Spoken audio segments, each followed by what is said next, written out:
Well, hello and welcome YouTube. Mr. Robinson back here with another brand new exciting video, all math-based of course, and as always, is an honor and privilege to be serving you here today as it is every day here in my virtual classroom. Truly is an honor and a privilege because I am about to do something completely insane with you. We are going to be reviewing all of my first semester of integrated math 2 material. It's likely what other teachers may do as well, all depending on a textbook that you're using, obviously for my students here, and they're getting a whopper of a review to cover over the next week here. I'm not going to require them to do all the problems, but I'm going to do all the problems within here. And I just did the math, and there are 151 problems on this thing. Even if I did a minute per problem, which I mean, I can, do that as far as me doing it, but as teaching it, sort of, as I'm talking over it, even if I only spend a minute per problem, that's still a 2.5 hour video. So we'll see how that goes. And that does not include a couple problems that have multiple parts, although you can probably lead one part into the other. And that does not include the fact that there are some property things in the beginning I want to go over. I'll go over them super lightly to make this fast, but my point being, to find the problem you're looking for, you need the timestamp for it. So I'm going to include a PDF. I forget to do it a lot, but I'm going to include a PDF for this one. This comes in the form of 6 different handouts. So if I call it a new handout, you'll see it on the top of the thing. It'll see like HO number 1 for handout number 1, things like that. So the problems kind of reset the numbers again. That's why I had to add them up. What was the point I was going to make to that? Something. I forgot. Oh, I'm going to include timestamps. I'm going to include the PDF for each and every individual problem. Maybe not immediately when it's published, but at some point I need to be able to do it for you guys. It takes a while for me to scrub through, but I will. So I'm going to go ahead and get started. I want to show you a couple things that review what we had in the semester on a formula basis here. There are a few graphing forms that we had here to start with. When we had an absolute value function, its vertex form was a times the absolute value of x minus h plus k. Stretch factor, vertical stretch factor, is at the a value, how much you multiply it by, what have you. Oh, I'm sorry, the other thing I want to mention really quickly was that I am likely going to be going through these problems a little more like me doing them and less with me teaching them. I've taught them before. You can scrub through any part of my videos in the past before, or you've learned them before. This is you seeing them done. So I'm going to be doing a lot less of the teaching as I've done a lot more solution guide videos. That'll keep me sane and not make this be a 4-hour video. I just wanted to mention that. All right, so anyway, stretch factor is at a and the vertex is at hk. Same with the vertex form of a quadratic function, although the difference is this will appear in squared form. It's still a stretch factor, but these have different behaviors. This is a V shape, this is a U shape right here. Vertex at hk. Quadratic functions can take on other forms, all depending on what you do to that quadratic in and of itself. If you expand everything, you get this standard form here, ax squared plus bx plus c. Stretch factor, of course, still at a. That's not going to change. But the y-intercept is at the constant 0, c. And you can find the value, you can find the vertex. The x value of the vertex is at negative b over 2a. And then substitute that x value into your equation to get the y value of the vertex at f of negative b over 2a. Factored form is if it's factorable, you can factor, hopefully, a stretch factor of some sort out alongside some x minus p times x plus q situation. Your x-intercepts are at p and q, and your axis of symmetry can be found immediately in between those two, and that's where your vertex lies on this x equals equation, right? Or so you substitute that x value into there to then find your vertex if you want to do that as well. There's no real formula-looking thing to mention. I could, but it's more than to memorize. It's just to make sense of. I'll get to the perfect square trinomial in a bit. Basic quadratic factorization, if you can factor something with a 1x squared plus bx plus c out of a standard form like that, it'll factor into some x minus p times x minus q. Is it x minus p? Hold on a second. I guess it's x plus p times x plus q. I got to revise that. Hold on. Let me think what that is. Two numbers multiplied to c. X. No. X minus... I forget now. I guess x minus p. You know what? That part doesn't matter. What matters is that the p plus q is your b value and the p times q is your c value. I think that's what matters most there. I'm trying to think about, do they need to be positive or negative there? I'm thinking more of the solutions, the intercepts there. I guess disregard whether it's one or the other. The point is you factor it. The sum adds to the linear coefficient and the product.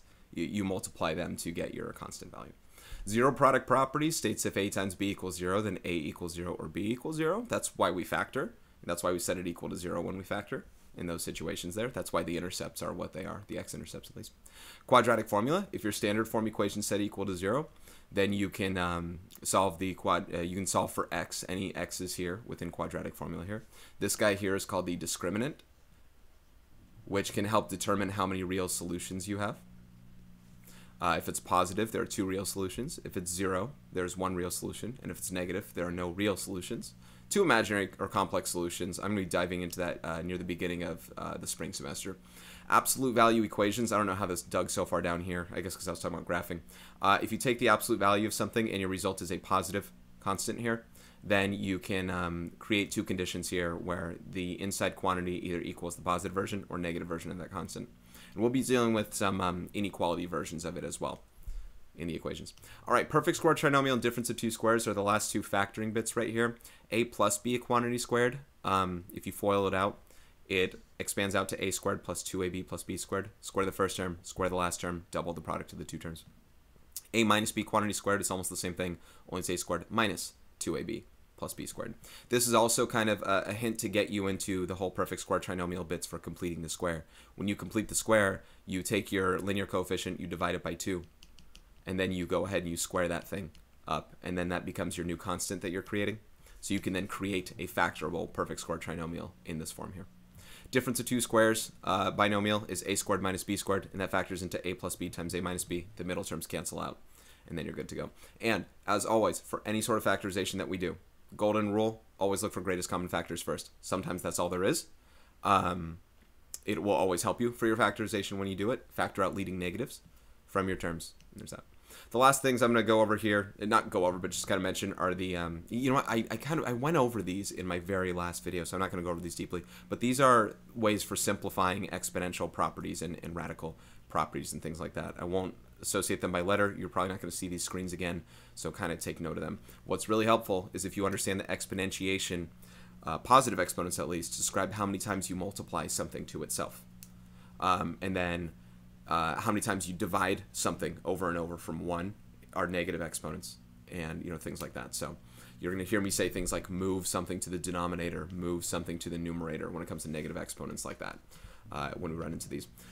This is mostly structured as far as how these things go. I'll be honest, I haven't done it yet. I've seen it to make sure that, to figure out what things I'm not going to have my students really bother with. But I haven't done any of the problems yet, so I don't know where these ones fall. These do fall earlier in the textbook, so they won't be the last thing that are covered in the video. But I just want to let you know that it's relatively structured. It starts with probably absolute value things, I believe, and then I think it might go into these after these that, and then polynomials and quadratics and things like that. Okay, guys, spent about 8 minutes on this here. Let's take a deep breath. I'm going to take some sips of water time to time here. This should be 2+ hours if all things go as they're taught, and let's get started. For the first handout here for our final review, we are going to be starting by writing just the domain and range of each graph in interval notation. All right, now I'll also provide for you kind of what the inequality notation looks like, so you know what it is in case I don't run into them again. I don't know if that's asked that later. Domain asks what x values are covered. What x values are covered on the graph, and as this graph goes forever right and forever left, absolute value functions, just as a spoiler alert, unless there's something else that they're hiding, are going to be all real number domains. This is not interval notation when I write that. I'm starting with the kind of inequality version. You can write the all real number symbol or say all real numbers. You could say that x goes from negative to positive infinity. That's something I just want to make mention of now. The range are the y values here, and it goes as low as a y value of apparently 5 to 2, 5 right there. And it goes as high as, well, it goes up forever, as the arrows indicate. It goes right forever and left forever, but also goes up forever. So the lowest value we get is 5, and we go above that, y is greater than or equal to 5. Interval notation, let me color this some way else. Interval notation uses either square brackets or parentheses to indicate whether points are or are not included here. Infinities are never included, and we mentioned the left bound, comma, the right bound when we go on with this. So the domain, the official domain that I'm going to be putting in here in interval notation, is when we go from negative infinity, left bound, or lower bound, to positive infinity, upper bound, right there. We don't include these 2 points here, so we use parentheses for that. And the range, the lowest bound is 5, and we include 5. 5 is actually a point on here. And it goes as high as positive infinity. Even though the inequalities don't state that, it goes as high as that here. Obviously, I just taught that stuff because it wasn't on the previous sheet, but I'm not going to kind of reteach it again. So I'll go straight into interval notation for these next 2. Okay, number 2. This graph goes downward here. The domain will be all real numbers in an interval notation. That's from negative to positive infinity. That will not change. The range on this thing, the upper bound is 6 for y. Now it goes down as low as infinity, and you always mention the lower bound first. So it goes down to negative infinity, and from up there it goes all the way up to 6, and it includes 6. So I put a square bracket for that right there. And number 3, I'll just write right down here. They don't really give us the points here, but it looks like the y value at least is 4, and that's good to know. It looks like it's at -6, probably -7, comma 4. The -7 will not matter. I'm just giving you the point. The domain, once again, is all real numbers, negative to positive infinity. That is not changing. I'm surprised they're not asking us to write an equation or something. Maybe that comes later. And the range, it goes as low as 4 for y, including 4, and it goes as high as positive infinity. Excuse me. Okay. Graph each state the vertex. Okay, I'm going to start by stating the vertex because that'll help me build my graph. This is our vertex form of our absolute value functions here, the a times absolute value of x minus h plus k. The a value is 3. The h is actually a -1. You know, if you're subtracting, you flip the sign there. So the h value is -1. That's the x value of the vertex. And the plus k, as that's opposite, that is a -2 right there. So I'm going to start at -1, -2. Now everything I do from here, it applies a vertical stretch factor. When we talk about absolute value functions, we can kind of refer to it as slope, because the absolute value of 1 is 1, the absolute value of 2 is 2, and 3 is 3. Whatever the x value is, the y value also is. That being said, when we go negative on x, we still go positive on y. So the absolute value of -1 is 1, and 2, 2, and 3, 3. The point is whatever x is, y is, but because a is our vertical stretch factor, we will triple those values. So instead of going 1, 1, I'm going to go 1, 3. Instead of going 2, 2, I'm going to go 2, 6 because I triple that. And vice versa on this side. Instead of 1, 1, it's 1, 3. Instead of 2, 2, it's 2, 6. As these also kind of reflect across that axis of symmetry, there are other ways of putting that. Now, generally, like when I taught this in the beginning, we really kind of referred to it as a slope. And we could refer to it as a slope because it was a straight line, at least down to the vertex. So if you prefer to consider 3 a slope, like 3 over 1, then you can say we're rising 3, running 1, rising 3, running 1, and doing the same thing on the other side of the vertex. You have to be careful because we cannot do that for quadratic functions or for any other function that is non-linear. So it's probably safer to call it a vertical stretch factor for all intents and purposes. But when I plot all my points from here on out, I will treat it very slope-like around my vertex. Okay, number 5, y equals -1/2 times the absolute value of x minus 2 plus 3. That vertex should be at 2, 3, given my hk. My stretch factor being a -1/2, first of all, means it'll go upside down. So it's a downward V shape. But also I get to go down 1 and right 2, down 1, right 2, and then also down 1, left 2, as it's once again a constant V shape. Going to an all real number domain, and I love to plot as many points as I can fit. Okay. Number 6, y equals -2 times the absolute value of x plus 1. I don't see an h subtracted from there. That means my h value there is 0. So I have an h value of 0 and a k value of 1, as you can see there. -2 over 1 vertical stretch factor, -2 over 1 slope, sort of. So I start at 0, 1, and negative means I'll go downward, down 2 over 1, over and over, like so, and like so. And we get our nice V-shaped graphs very fast. You know, I didn't really plan the things I wanted to say in the beginning, so one of the things that my classes are going to hear from me regardless. For their tests, they're going to have to be super efficient. 45 question test, which was originally 50, 45 question test in a span of 2 hours and 10 minutes or something along those lines. Arguably, it's not a lot of time. 2 hours and 10 minutes, I gotta think about that. 2 hours and 10 minutes is 130 minutes. So you gotta average 3 minutes a problem. You gotta average better than 3 minutes a problem, and even better than that because, like, you know, things like that. So you gotta be on your game. You got to know what you're doing, and you got to do it well. All right, solve, show, all works. We got some absolute value equations on 7, 8, and 9 to solve. This is where we got that idea of we got to isolate this absolute value, subtract 2 from both sides there, so I can get the absolute value of 3x equals 6. But now that I'm taking the absolute value of something and my result is positive, I can split this up into 2 different equations. Either one, that 3x inside there could be a positive 6, because the absolute value of 6 is 6, or that 3x inside there could be -6, because the absolute value of -6 is also 6. So divide both sides by 3, you get x equals 2. divide both sides by 3, you get x equals -2 here. So these are the two things, x equals 2 or -2 in this scenario. They're not always plus and minuses. In fact, they never are if there's another thing adding or subtracting inside of here. So don't get used to just them being opposites. Number 8, 1/2 times the absolute value of x plus 2 equals 10. Let's once again isolate this absolute value right here and multiply both sides by 2. So 2 over 2 is 1. Now we have the absolute value of x plus 2 equals 20.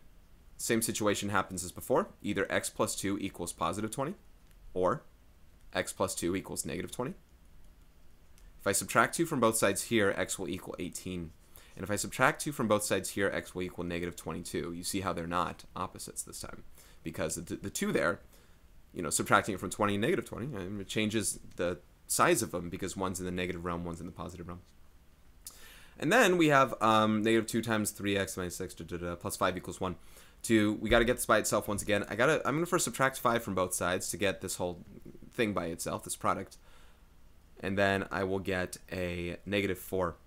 Now, before I divide this -2, I'm just going to state, if it wasn't there, please note that if the absolute value of something equals a negative, there's no solution. That's not in this case here because I actually get to divide both sides by -2. And that'll get me a positive value out. Absolute value of 3x minus 6 equals positive 2. Therefore, 3x minus 6 either equals positive or -2. Like so. I'm going to add 6. I'm running out of room. I'm going to add 6 to both sides, and I'm going to divide both sides by 3. I get 8/3. Not the most pleasant answer, but it is still an answer that we can get. Add 6 to both sides here, and then divide both sides by 3. You get 4/3. So the answers are fractions. Probably not something any of us could guess and check and stumble upon. All right, last 3 on this side of this one particular page before we go next. Number 10. The absolute value of x plus 3 plus 1 is greater than 4, so now we have an inequality there. So I'm still going to do the same kinds of things right here. So it's going to be greater than 3 after I subtract 1 from both sides. Now we have to talk about, and again, I'm not going to coach this up for too long because it's something I've taught in the past, but now we're just going to say the idea of when you take the absolute value of this thing and it turns positive, that number's got to be greater than 3. So I got to be outside of 3 or -3. I got to either bigger than both of them, and I don't mean bigger as in greater than. I mean like -10 is bigger than -3. It's not in value, but it's a bigger number. It's a bigger absolute value. So x plus 3 can either be greater than 3, basically to the right of 3 on a number line, or to the left of -3 on a number line. So x plus 3 can be less than -3. And we say or when it's a split here because you can't be one of these two numbers at the same time. So I subtract 3 from both sides, we get x is greater than 0. Or you subtract 3 from both sides, x is less than -6. These are the values that you got to plug in that will make this, when you take the absolute value, will be greater than 3. Okay, number 11. The absolute value of x minus 2 then minus 3 is less than 1. If I add 3 to both sides, we get the absolute value of x minus 2 is less than 4. Take, kind of work within here. We got to be within 4 units of, we got to be within 4 or -4 in this case now, because we got to be less than, like the absolute value of -5 won't do because that's 5. So x minus 2 either has to be to the left of 4, less than 4. Sorry, not either. It has to be less than 4, and it has to be greater than -4, because I got to be to the right of -4. I add 2 to both sides here. X is less than 6. I add 2 to both sides here. I get x is greater than -2. You can write it like that with the and in mind, or you can also write it as a compound inequality to say x is between -2 and 6. You can only do this for the and consideration where it's actually in between. You can only do it where it's the lower bound and upper bound like this. You cannot change those for any reason. These cannot go this direction for any reason, nor should they in this situation. Lastly, number 12 on this part here. When I add 10 to both sides, the absolute value of x plus 4 is less than or equal to 8. Same kind of situation as this last one because it's a less than. It's less than or equal to, but it's the same kind of idea. Less than or equal to 8 and greater than or equal to -8. So something I didn't really fit on that first sheet there as far as these conditions go. I probably could have, should have, would have. But the less thans, we are an and we are in between. Less than the positive, greater than the negative. The ors, we are greater than the positive, less than the negative. We are an or and split. Subtract 4 from both sides. X is less than or equal to 4. Subtract 4 from both sides. X is greater than or equal to -12. That's one way of putting it. Alternatively, I can, of course, use a compound inequality to say that I can be between -12 and 4 for x. They're not asking us to draw them on a number line. I don't know if they will. There you go. Okay, here's where we're getting some of those exponential properties. I just came off a video with this one. I understand that anyone who's just done this stuff with me probably knows these things really well. So I'm not going to do this, either do this or do that. I'm going to do it the way I would do it. I'm going to write some steps for you, but I'm going to do it the way I would do it as far as how I'd process it. You have a root of a product there. That means you can split it up into a product of these two roots here, cube root of both of these, which means I get to take the cube root of 27, which is 3. And the cube root of x to the 9th, what you do is you take the power and divide it by the root, right? There's that equivalent that looks like this. You're going to divide 9 by 3. I just won't write it that way. 9 divided by 3 is 3, so it becomes 3x cubed. Number 14, 16 to the 1/2 power, the conversion like you just saw, on the, let me keep it up here. The conversion that I was just kind of pointing at was this. So the 2 becomes the square root here, which is often not written. I won't write it next time I have one. And this is 16 to the 1st power. And then right here, this is the cube root of 27 to the 1st power. So the square root of 16 is 4. And the cube root of 27, you just saw, was 3. And so that equals 7. I don't know if I want to write equal signs. Otherwise, I feel compelled to do it each time. And then on this one right here, the 4 to the 5/2 power would be the square root of 4 to the 5th power. I didn't write the 2. You don't have to if it's a 2. In fact, most people don't. That's the implied value. Minus the square root of 4 cubed. Now, you may take the square root first before doing 4 to the 5th power. I'm not required to actually do 4 to the 5th first. So I'll do the square root of 4, which is 2. And I get 2 to the 5th minus, and then the square root of 4 is 2 here, minus 2 cubed. You do not subtract these exponents here. You actually evaluate 2 to the 5th, which is 32. And then 2 cubed is 8, and 32 minus 8 is 24. I really hope I don't make any mistakes on this thing, because I really can't go back to change them. All right, 25 to the -1/2 power. Negative exponents mean you put it in some other place in a fraction. It's in the numerator right now, so I will now place it in the denominator, and it's equivalent like that as a positive exponent. 25 to the 1/2 means the square root of 25, and I'm only taking the square root of 25, not the square root of 1, which is 1. But if this was a different number, I'm not taking its square root. Only 25 is doing that. And I get 1/5. Okay. This is where I get to increase my average time a little bit here. Number 17, 8 to the 2/3 power is the cube root of 8 squared. 8 to the -2/3 power is 1 over, it's 1 over 8 to the positive 2/3 power, and we see that that would represent the cube root of 8 squared, obviously. Cube root of 8 is 2, and 2 squared is going to happen there, and again, this is 1 over 2 squared. So that's going to be 4 plus 1/4. I guess you could say 4 1/4 or 4.25. Understand if there's a reason you don't have a calculator, or if I ask for an improper fraction like these other ones would be expected to be. You can multiply 4 by 4 over 4 to get a common denominator, and you'll get 16 over 4 plus 1 over 4, and that becomes 17 over 4. That is the equivalent as an improper fraction. That's what I'm going to stick to. Number 18, we have a quantified 1/4 raised to the -3/2 power. That means the 4 gets to go up, the 1 gets to go down. I'll be left with a 4 over 1, or 4 to the positive 3/2 power. And that will be the square root of 4 cubed. Did we do square root of 4 cubed before? No. Oh, yeah, we did. Square root of 4 cubed was 8. So why not just write 8? We already did that before. There you go. All right, the 4th root of 625x to the 20th power. Once again, that means you're taking the 4th root of both parts of this product here. The 4th root of 625 is actually 5.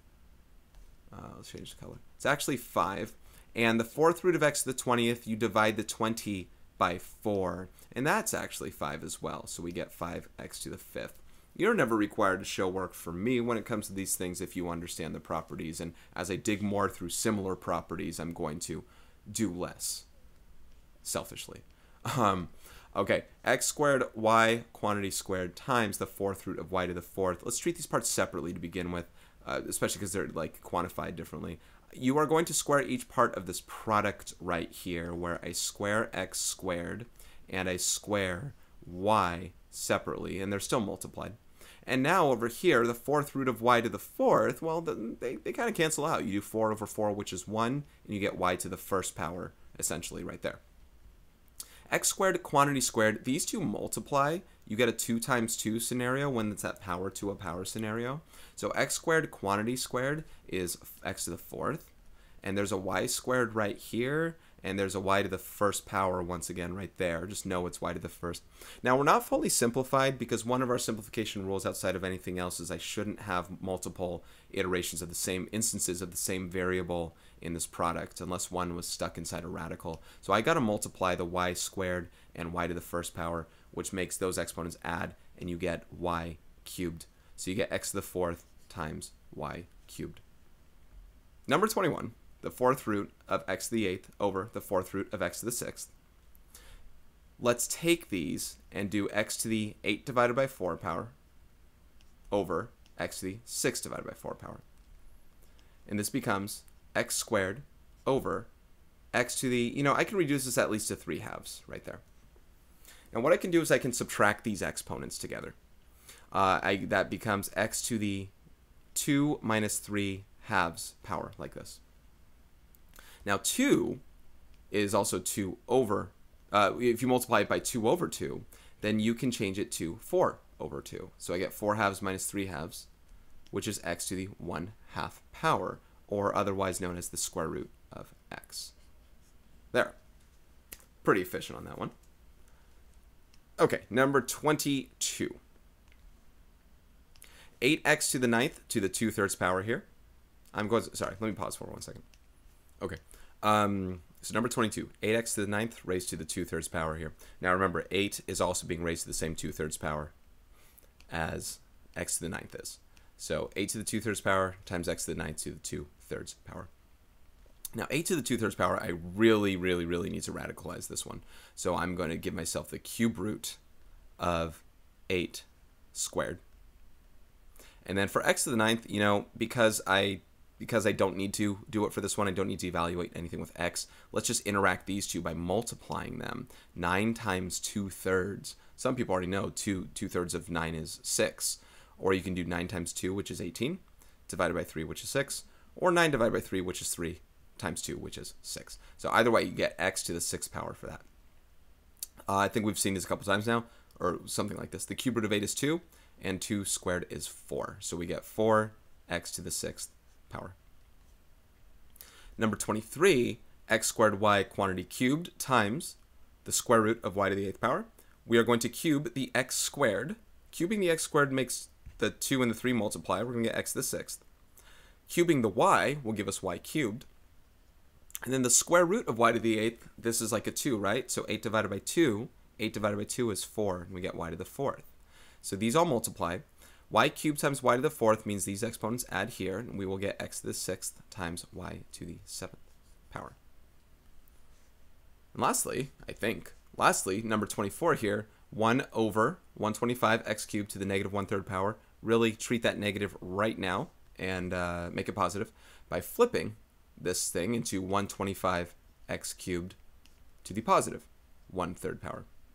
Now we're going to be doing the same thing kind of like this one here. The 125 gets that 1/3 power treatment. Let me just write it out. 125 to the 1/3 power times x cubed to the 1/3 power. 125 to the 1/3 power is the cube root of 125. And x to the 1/3 power, 3 times 1/3 will be 1. So you just get x to the first power there. The cube root of 125 is 5, and there's an x. You get 5x.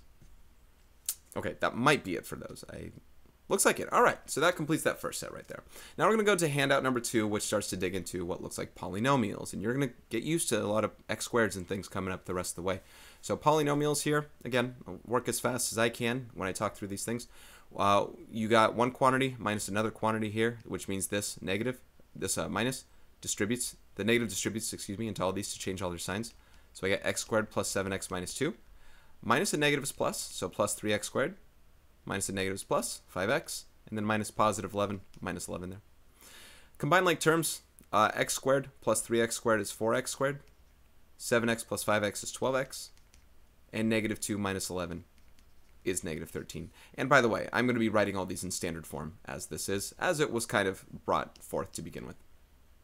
All right, the second one, when we add these things, you know, none of the signs change. We keep the signs exactly as they are. It might help to just write it without parentheses to start with anyway.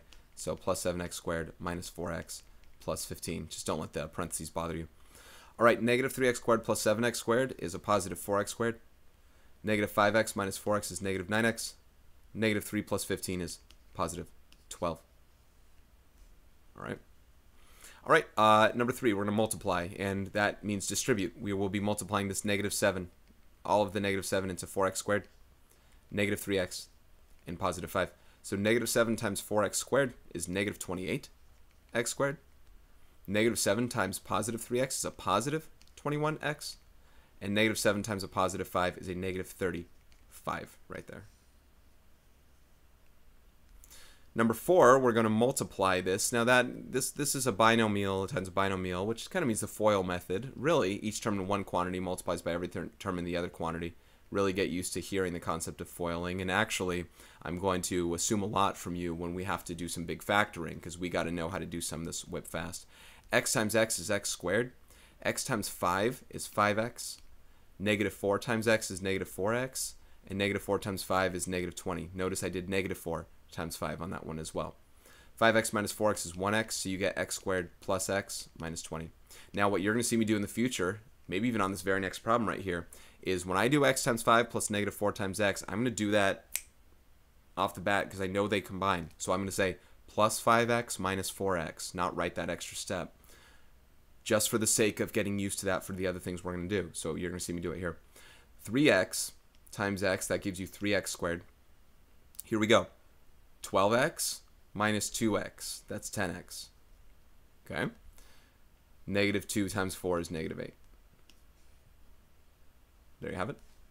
All right, number 6, multiply 5x minus 6 quantity squared. Now you could expand it, and I'll allow you to do it all you want, but you do need to know how perfect square trinomials work. You do need to know how to complete the square and what factorization looks like. There are a lot of things you need to know. So whether you want to FOIL it or not, it's great. I'm going to operate underneath the different kind of pretense that we understand that a plus b quantity squared equals a squared plus 2ab plus b squared. You do square the first and last terms. You square the 5x. You square the 6. And then you, a minus b in this case, the minus. And then you subtract double the product of your 5x and your 6. Some people argue this looks like more work. The point is you can do this mentally as well. 5x quantity squared, we know that we've got to square the 5 and the x from the exponential properties, and that's 25x squared. Double 5x times 6, double 30, that's 60, so minus 60x. And then 6 squared is 36. So that is what that one becomes there. Number 7, multiply here. This one's not as fun because it's a fraction there, but you know what? I'm not going to let it stop us doing what we're going to do. We got to square the first term. So it looks like I got to write this out just so you can follow along with it. Got to square the first term. Got to double the product of these two things. And then you got to square the last term. Also a 6 from last time. 1/3 squared. You square the 1, you square the 3, right? So that's 1/9. And then the x gets squared as well. Let's double 1/3 of 6. 1/3 times 6 is 2. Let's double that. You get 4. And then 6 squared is 36. And that is also a perfect square trinomial in its own right. All right, number 8. Now, this isn't FOIL because you got to make sure that you multiply everything throughout. 2x has to multiply with these three things. So we're going to get 14x cubed. A lot of people say 14x squared. Be careful. X times x squared is x cubed. Plus 4x squared. Once again, x times x gives you x squared. Don't forget that. Minus 22x there. And then the negative 5 distributes into these three things as well. So minus 35x squared minus 10x plus 55, or as I like to say, 55. So 14x cubed will stand alone here. 4x squared minus 35x squared is negative 31x squared. Negative 22x minus 10x is negative 32x, and then plus 55. And that is our final result. All right, let's find the perimeter of the rectangle in simplest form. That means make sure we simplify afterward. Now, if it's a rectangle, that means that opposite sides are equal. This will also be 7x minus 3. This will also be 5x. You can choose to add this plus this plus this plus this, which is how you get a perimeter. But you can also choose to write it in that you're doubling both of these and doubling both of these. Kind of a your call deal. Maybe I do the this plus this on this problem, and then maybe I double everything on the next problem if you're cool with that. So 7x plus 3 plus 5x plus, or 7x minus 3, excuse me, plus 7x minus 3 plus 5x. There's no reason I'm wrapping these around parentheses necessarily. It's just to show each side is considered. And, you know, without parentheses is the same thing. So 7x plus 5x is 12x. Plus 7x is 19x. Plus 5x is 24x. And we have negative 3 plus negative 3, so that's negative 6. So we get 24x minus 6 total inches right there as a perimeter as we add the lengths of all those sides. Did they ask for area? They didn't. Number 10, oh, they do later, right here. So they'll ask for area next year. Number 10, to find perimeter, once again, it's the same thing as we just did. Oh, what did this thing do to me? Okay, there we go. If you don't mind this time, I'll write doubling the thing. So I can double the 1/2 x, not square it, but double it, plus doubling 2/3 x, 2/3 x plus 4. Okay. Looks like we might have to attack some sort of a common denominator thing here. 2 times 1/2 is, 1, so that's a 1x there. And then you got to distribute the 2 into here. 2 times 2/3 x is 4/3 x. And then 2 times 4 is 8. So we got that. So we got to combine these x's right here. So I'm going to multiply this x by 3/3 to get a common denominator. And then that'll get me 3/3 x plus 4/3 x. That's 7/3 x. And then we have a plus 8. And that is the simplest form that we can express for that perimeter. All right, for numbers 11 and 12, we'll find the area of the rectangles from above. So this one right here, we have area as base times height. You only multiply one of each. You don't square them, you don't double them, you just multiply length times width, base times height. 7x minus 3 times, pardon me here, 7x minus 3 times 5x. I'd rather put that out in front because I like to see that as kind of a distribution like that. 5x times 7x is 35x squared. 5x times negative 3 is negative 15x. And this is, I forgot, where are my manners? Square inches. This is in inches. Oh, no, that's in feet. Where are my manners again? That's in feet. And right here on number 12, as we do the base times height, I can multiply that 1/2 x by 2/3 x plus 4. 1/2 x times 2/3 x. The 2/2 can effectively cancel, and you get a 1/3 x squared. 1/3 x squared. And half of 4 is 2, so 1/2 x times 4 is plus 2x. And this is in square feet right there. Okay. All right, numbers 13 through 17, we are going to classify each as a monomial, binomial, or trinomial, then give the degree. I'll do you one better. I will also name it based on its degree. Now, to do this properly, you do want to make sure this is in standard form, or, well, you want to make sure all like terms are combined. You want to know what the leading degree is. So what I'm going to do is I'm going to label each term by its degree, but the polynomial is just done by the leading degree, the highest degree given the terms. This first term right here has a variable x to the first power, and that y is squared here. That is of degree 3. 15y to the fourth here, that is of degree 4. Sorry, you add the 1 and the 2 for that. So if the highest term is of degree 4, I'm not going to write it in standard form, but the highest term is of degree 4, then this is a 4th degree polynomial. So this is a 4th degree, so degree is 4. That makes it a quartic. And there are 2 terms, so terms 2. A degree 4 polynomial is called a quartic, and 4th degree, and 2 terms is a binomial.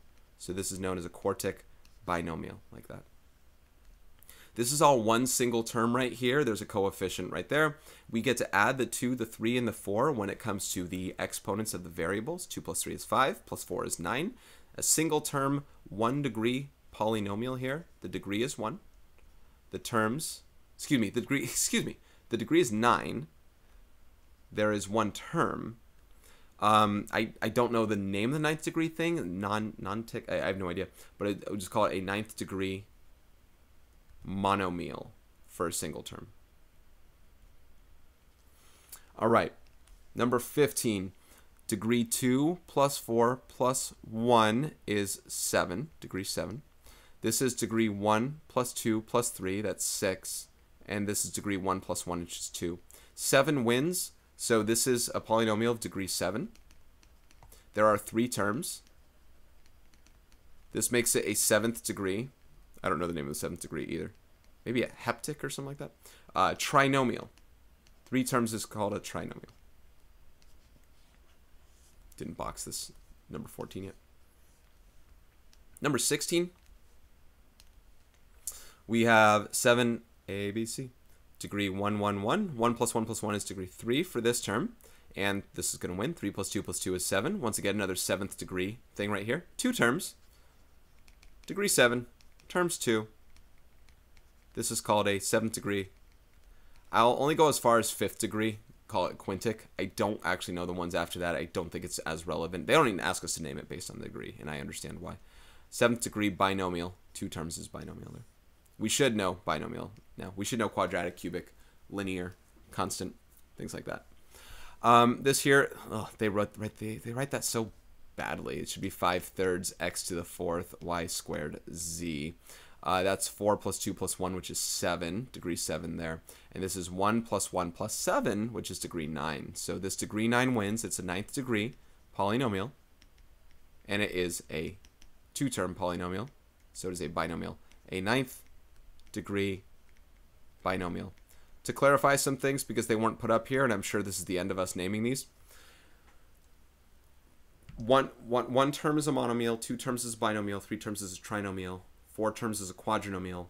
After that, you'd probably name it just based on the number of terms. A 5-term polynomial, 10-term polynomial, 100-term polynomial. As far as degrees, a 0-degree polynomial is called a constant. 1-degree polynomials, linear.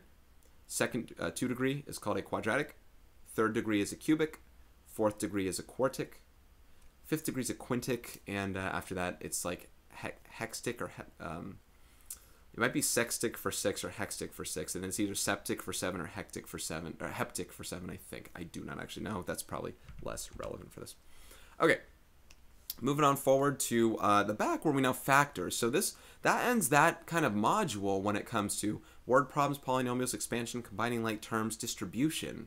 Now we're going to the factoring version of it. Factor completely show all work. In this first for every problem, I'm going to look for GCFs first, always and forever. Sometimes that's all you have. A 3 can factor out of these 2 terms. An x can factor out of these 2 terms. I'll be left with x minus 5 because 3x times x is 3x squared.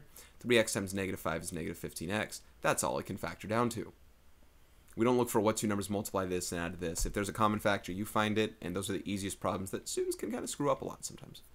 Number 19, 75x squared minus 25. So I can factor 25 out of both of those. And I'm left with 3x squared minus 1. And, you know, this would have been able to factor further if this was a difference of 2 squares. If 3 was a perfect square, like 1, 4, 9, 16, something like that, I'd happily split it up into a difference of 2 squares scenario. It looks like this is the extent to which we can go, which is a little unfortunate. I like to look for those things and have you ask them, be asked them and things like that. Okay, so number 20, this is now a 1x squared factorization case where this will be some sort of x plus this times x plus that, or minus kind of deal. In fact, we have a positive product and negative sum. Negative times negative is a positive. Negative plus negative is a negative. 2 numbers that multiply to make 15 and add to make negative 8 are 3 and 5, or negative 3 and negative 5. And that's what this factors down to. This is the anti-foiling thing. A lot of these are going to be that same kind of way. Number 21, we have a squared minus 2a minus 8. Because of negative product and negative sum, one's positive, one's negative, the negative number will be larger because the negative plus a smaller positive will be negative. And negative 4 and 2 fit that bill right there. Negative 4 times 2 is negative 8. Negative 4 plus 2 is negative 2. Now, I'll wait till I get a larger set of numbers to consider doing bigger factors with you and help you out with listing and trying things until they work. But this is kind of the extent of what we do. Number 22, Common factor of 2 exists here. So I'm going to factor that out before I do anything else. And I get x squared minus 2x minus 8. Oh, we just saw minus 2 minus 8. So we know what that's going to factor to, right? X plus 2 times x minus 4. I don't even have to guess. Good short-term memory. Long enough. Helps me there. Number 23. There is no common factor here. This is a difference of 2 squares. 16x squared is 4x quantity squared. And 1 is 1 squared. This is my a squared minus b squared. This isn't the factorization. This is recognition that it's an a squared minus b squared difference of 2 squares trinomial. This factors into a plus b times a minus b, like that. There are other ways you can go about it. Insert a 0x into there and kind of factor away. This is the best method, though, if you recognize the difference of 2 squares when you see it. Same with perfect square trinomials. If I run across them, I'm going straight into my factorization. Once you see perfect square, see, I noticed 3 is not a perfect square, so, you know, I couldn't do my difference of 2 squares that I could for this one, because 16 is a perfect square. All right, I got a common factor of 2, and I already see where this one's going. This will leave me with 16b squared minus 1. Well, we just saw what 16x squared minus 1 factored to, so it'll be no surprise if I told you straight up that this will become 4b plus 1 times 4b minus 1. I don't know if they did these on purpose when they made these problems, but you know, having that memory helps. And honestly, if the final has something like that, that's pretty good as well, because then you can rummage through problems a lot faster. All right, this goes back to a little more classic cases here, some sort of y and y business here. 2 numbers that multiplied make negative 24 and add to make 5. I'll go ahead and list some things out just for this once here, so I'm not just giving you an answer straight away. 24 divides into 24 and 1, 12 and 2, 8 and 3, and 6 and 4.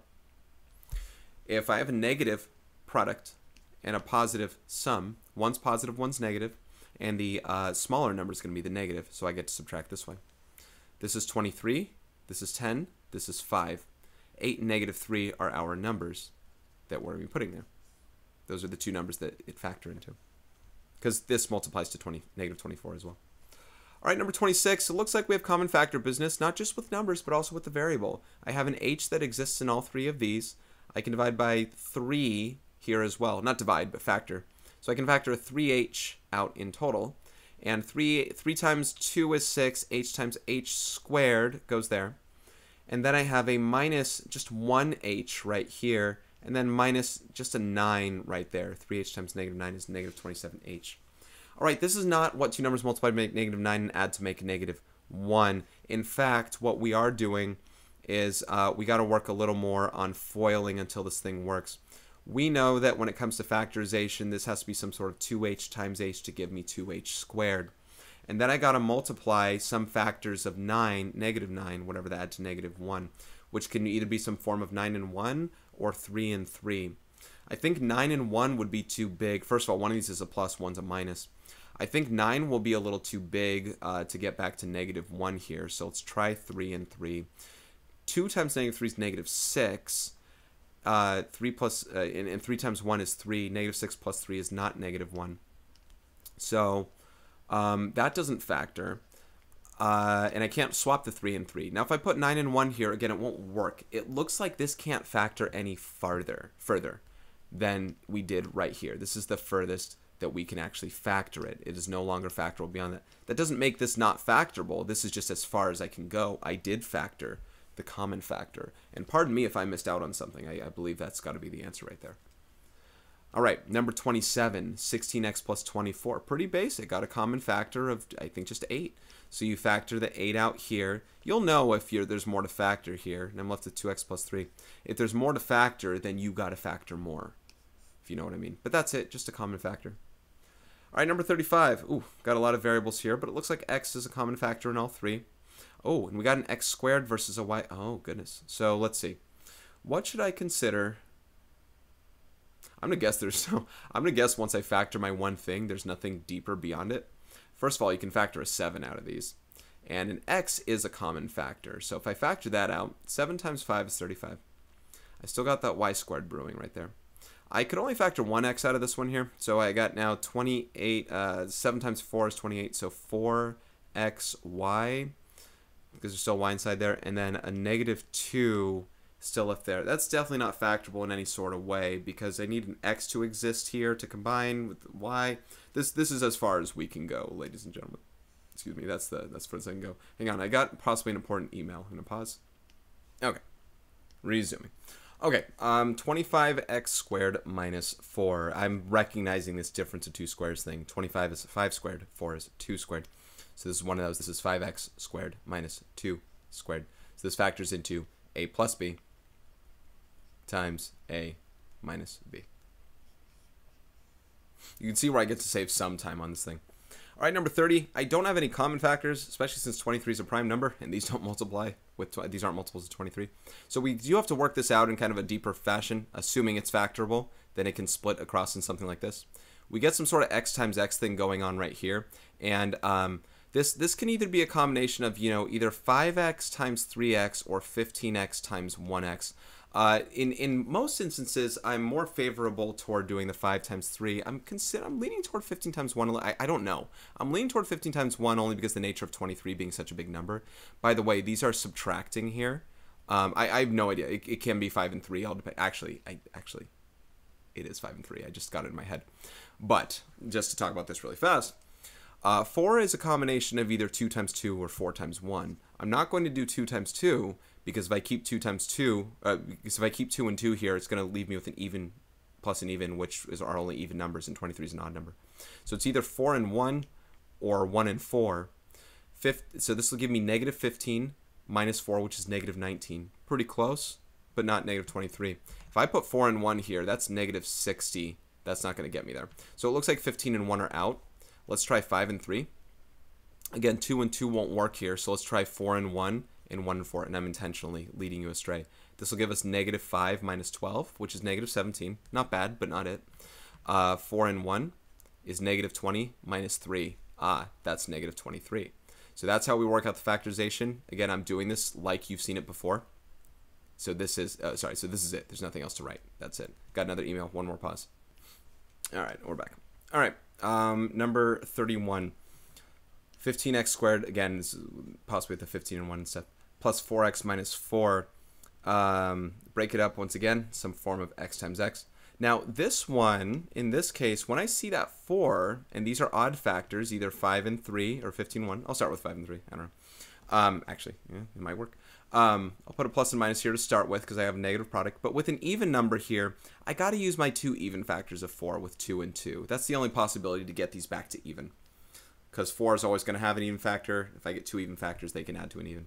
So this would give me negative 10 plus 6, which is negative 4. It's not positive 4, but it is the right number I'm looking for. It was a 4. The sign, these operations are just in the wrong spot right here. Now that was just me testing something out, but there really only are two tests for me to do: 5 and 3 with 2 and 2, or 15 and 1 with 2 and 2.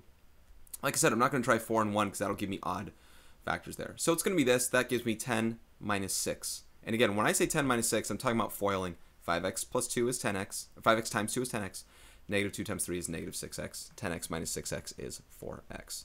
So this will get me it right there. That's the factorization. I don't know if any of these aren't factorable. I haven't done this before. I haven't done these before. All right, number 30. And remember, what I'm preaching right now is efficiency. I'm being fast. I'm explaining it to you, but this is going as fast as like you can in real time with it. All right, there's a common factor of 2. It's best that you work that thing out, and you're left with 4x squared minus 11x minus 3. Now with this one here, same kind of deal as before. 11 is an odd number, so there's no chance I'm getting 2x and 2x here.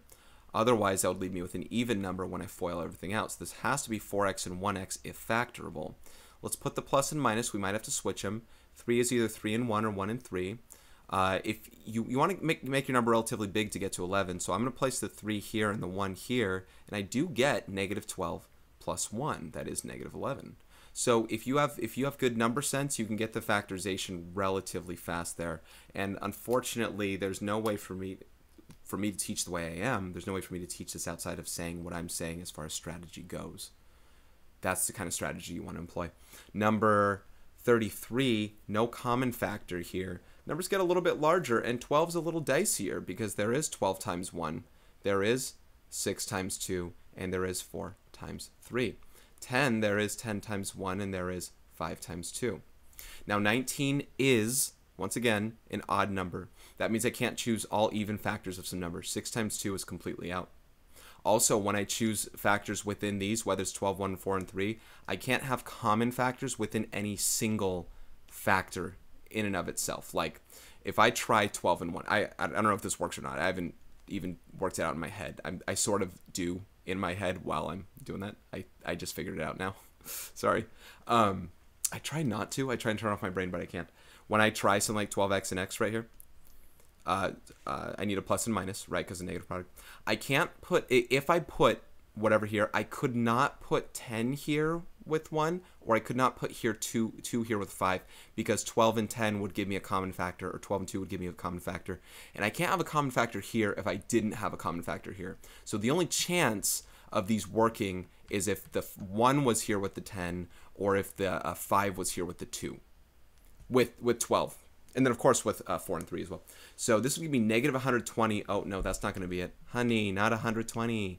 Let's try negative 24 plus 5. That's negative 19, but I need positive 19. So I'm going to go ahead and switch the signs to negative and positive, and that would be 24 minus 5, which is positive 19. So it was 12 and 1 and not 4 and 3. But, 4 and 3, I would have done the same things. I don't put the 10 or the 2 with the 4, right? Because those would give you a common factor that never would have existed. So it is 12x minus 5 times x plus 2. And that, I tried kind of 2 things, but not really. I could have, I don't know. That's good. All right. Now, there's a lot, by the way, there are a lot of things with factors, guys. So I am going to kind of work a little faster, like not saying as much with it. I'll say what I say, but I won't stop as many times, and obviously I land on answers a lot. Factor. Just keep practice factoring, guys. You never lose factoring. 2 is a common factor. I get x squared plus 8x minus, what, 20? 2 numbers that multiply to make negative 20 and add to make 8 here are 10 and negative 2. So with the 2 still on the outside, that'll be x plus 10 times x minus 2. And there you go. Number 2. 3 is a common factor. You're left with x squared minus 25. This is a difference of 2 squares. X is being squared, 5 is being squared. That's your a and your b. So this will factor into x plus 5 times x minus 5 with a 3 on the outside. Oh, I'm staying all in purple. Why don't I stay all purple in this row and a different color in the next row? All right, this, I already see this for what it's supposed to be. This is a perfect square trinomial. This has x squared. I'll write it out this time. This is x squared. This is 5 squared. And this is double x times 5. It's double 5x. So this is your a, this is your b. This factors into a plus b, quantity squared. Of course, you can ask yourself what's your numbers multiply to make 5 and 25 and add to make 10. It's 5 and 5. That's fine. Some are going to be larger difference perfect square trinomials, though. You got to know when they exist. Such as this one. You can test this out. Once you see that this is a 4 and a 25, once you see perfect squares there, you might want to ask yourself, is this a perfect square trinomial? So you don't have to run into the hiccup of the other things that we were practicing before. This is 2x squared. This is 5 squared. Is this double 2x times 5? I do wonder.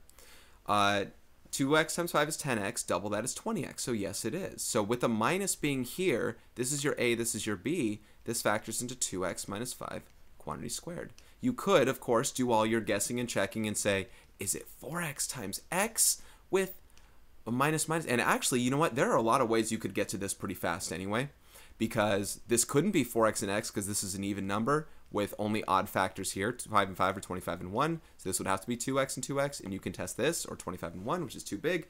So you would have gotten there pretty fast as well, but this is 2x minus 5 quantity squared. All right, this one right here. Are these all perfect? No, that one's not.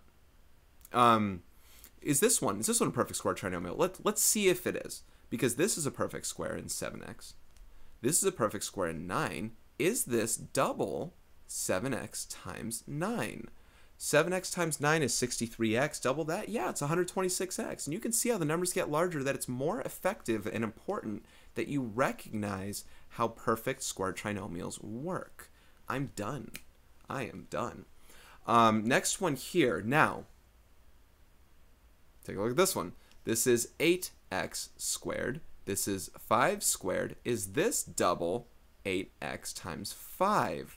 Well, 8x times 5 is 40x. Doubled is 80x. No, That is not double that. This is not a perfect square trinomial, despite the fact there were perfect squares here. I don't know if they're trying to get you with that after following a pattern, but it's not that. So we know it's not 8x minus 5 times 8x minus 5. So what is it? I don't know. Because 64, goodness, I wish it was a perfect square trinomial, because 64 is what factors? 64 times 1, 32 times 2. Where do we go from here? 3, you can't divide by 3. 16 and 4. 5, 5, 6, no, 7, no, 8, no, yeah, 8, 8. So, there aren't as many factors of 64 as I thought there were. I thought there were a lot more. Go figure. All right, but there are multiple. Now, here's the thing. With 25 being only odd factors and 40 being an even number, 64 and 1 is kind of ruled out. It can't be 64 and 1. I'm more inclined to generally try things with the 8 and 8 stuff. There's a reason I'm not inclined anymore, because the perfect square trinomial didn't work. And I don't believe that it's going to be 25 and 1. Right, 5 and 5 didn't work. So 25 and 1, that's not going to give you negative 40 either. So I'm not inclined. So 8 and 8 for me are now out. Now, I can now try 5 and 5 with some of these other ones. Okay, so I will try them in conjunction with some of these. So I've tested one thing, sort of, right? I sort of tested one thing. I knew that was going to be too big. Let's try 16 and 4 with 5 and 5. This will be negative 80 minus, here's the other thing. Once you multiply something past negative 40, it's already too large. I'm going to say that again. Once you multiply something past negative 40, when I did 16 times negative 5 and I got negative 80, it's already too large. Because this doesn't go back smaller. This just gets larger, right? Negative 80 minus 20 is negative 100. It's not negative 60, for example. I'm inclined to think that this may not be factorable, actually. So let's keep working that out. Hold on. 25 and 1. Hold on. 16x and x with 1 and 25. I'm sorry. So negative 16 minus 25 is negative 41. Oh, that was close. 4x. I'm sorry.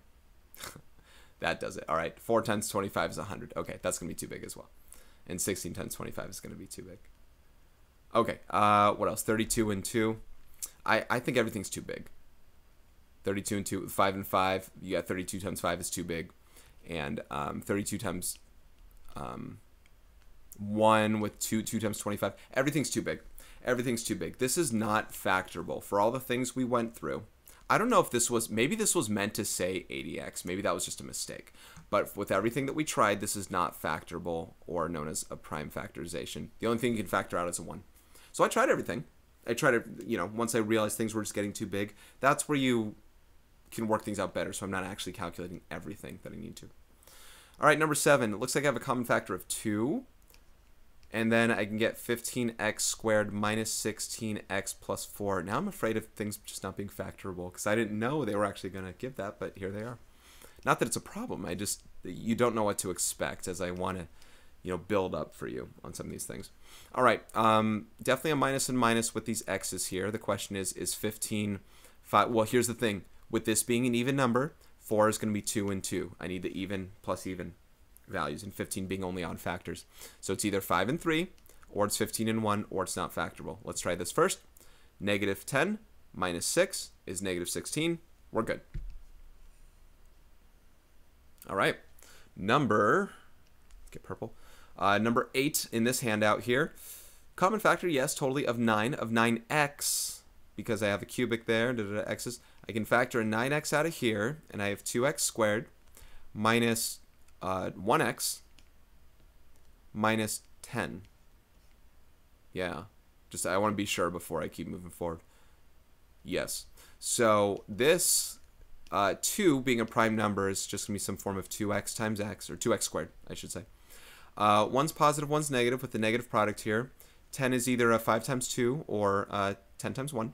Let's try some 5 times 2 here, and I'll swap it if it doesn't work. That's negative 10 plus 2. That's not going to work. Let's try and swap it. And let's get, I'm sorry. Did I put 5 and 2 here? I can't put a 2 here. That would be a common factor that shouldn't, my bad. I'm sorry. I was trying to do a wrong one before doing a right one. Let's try 5 and 2 here. That'd be negative 4 plus 5, which is positive 1. Cool. We have the right number, the wrong sign. Swap the thing to a minus and a plus, and we're good. Yeah, I should have mentioned the thing before. Once again, 10 and 2 can't belong here because evens, common factors. And there's your final factorization. Make sure you don't lose that 9x on the outside. We're not dividing, we're factoring there. All right, solve and show all work. We have factored form right here. You do not want to distribute. You have a product set equal to 0. We can use the zero product property. If a times b equals 0, either a... Did I stay with the same color thing I said I wanted to? Not really. If a times b equals 0, either a equals 0 or b equals 0, right? If k plus 1 equals 0, then k equals -1. If k minus 3, I'm not going to put or every time. If k minus 3 equals 0, then k equals 3. Add 3 to both sides. Now, oftentimes you'll just see me switch the signs here. Like -1 plus 1 is 0, right? So switch the sign. Some of these, they can't switch signs though, like the 2x minus 7. But you will still see me do something that can kind of, if you can do some mental math with me, I'll verbally say it, but if you can do some mental math with me, it'll expedite some bits here. If x plus 5, same thing, product set equal to 0. If x plus 5 equaled 0, then x would equal -5, right? But here on this one, we don't just say x equals 7, because 2x minus 7 equals 0. That means you add 7 and then divide by 2. So you get x equals 7/2. So that's something I'm going to kind of say out loud. Can you imagine add 7, divide by 2, and you get positive 7/2? If you can imagine that, then hopefully it'll make sense with what I do with some of these instead of, wait, how did you get that? Remember how I got it. You write the equation, set it equal to 0 if you're stuck. Because these, I don't know how long this thing goes.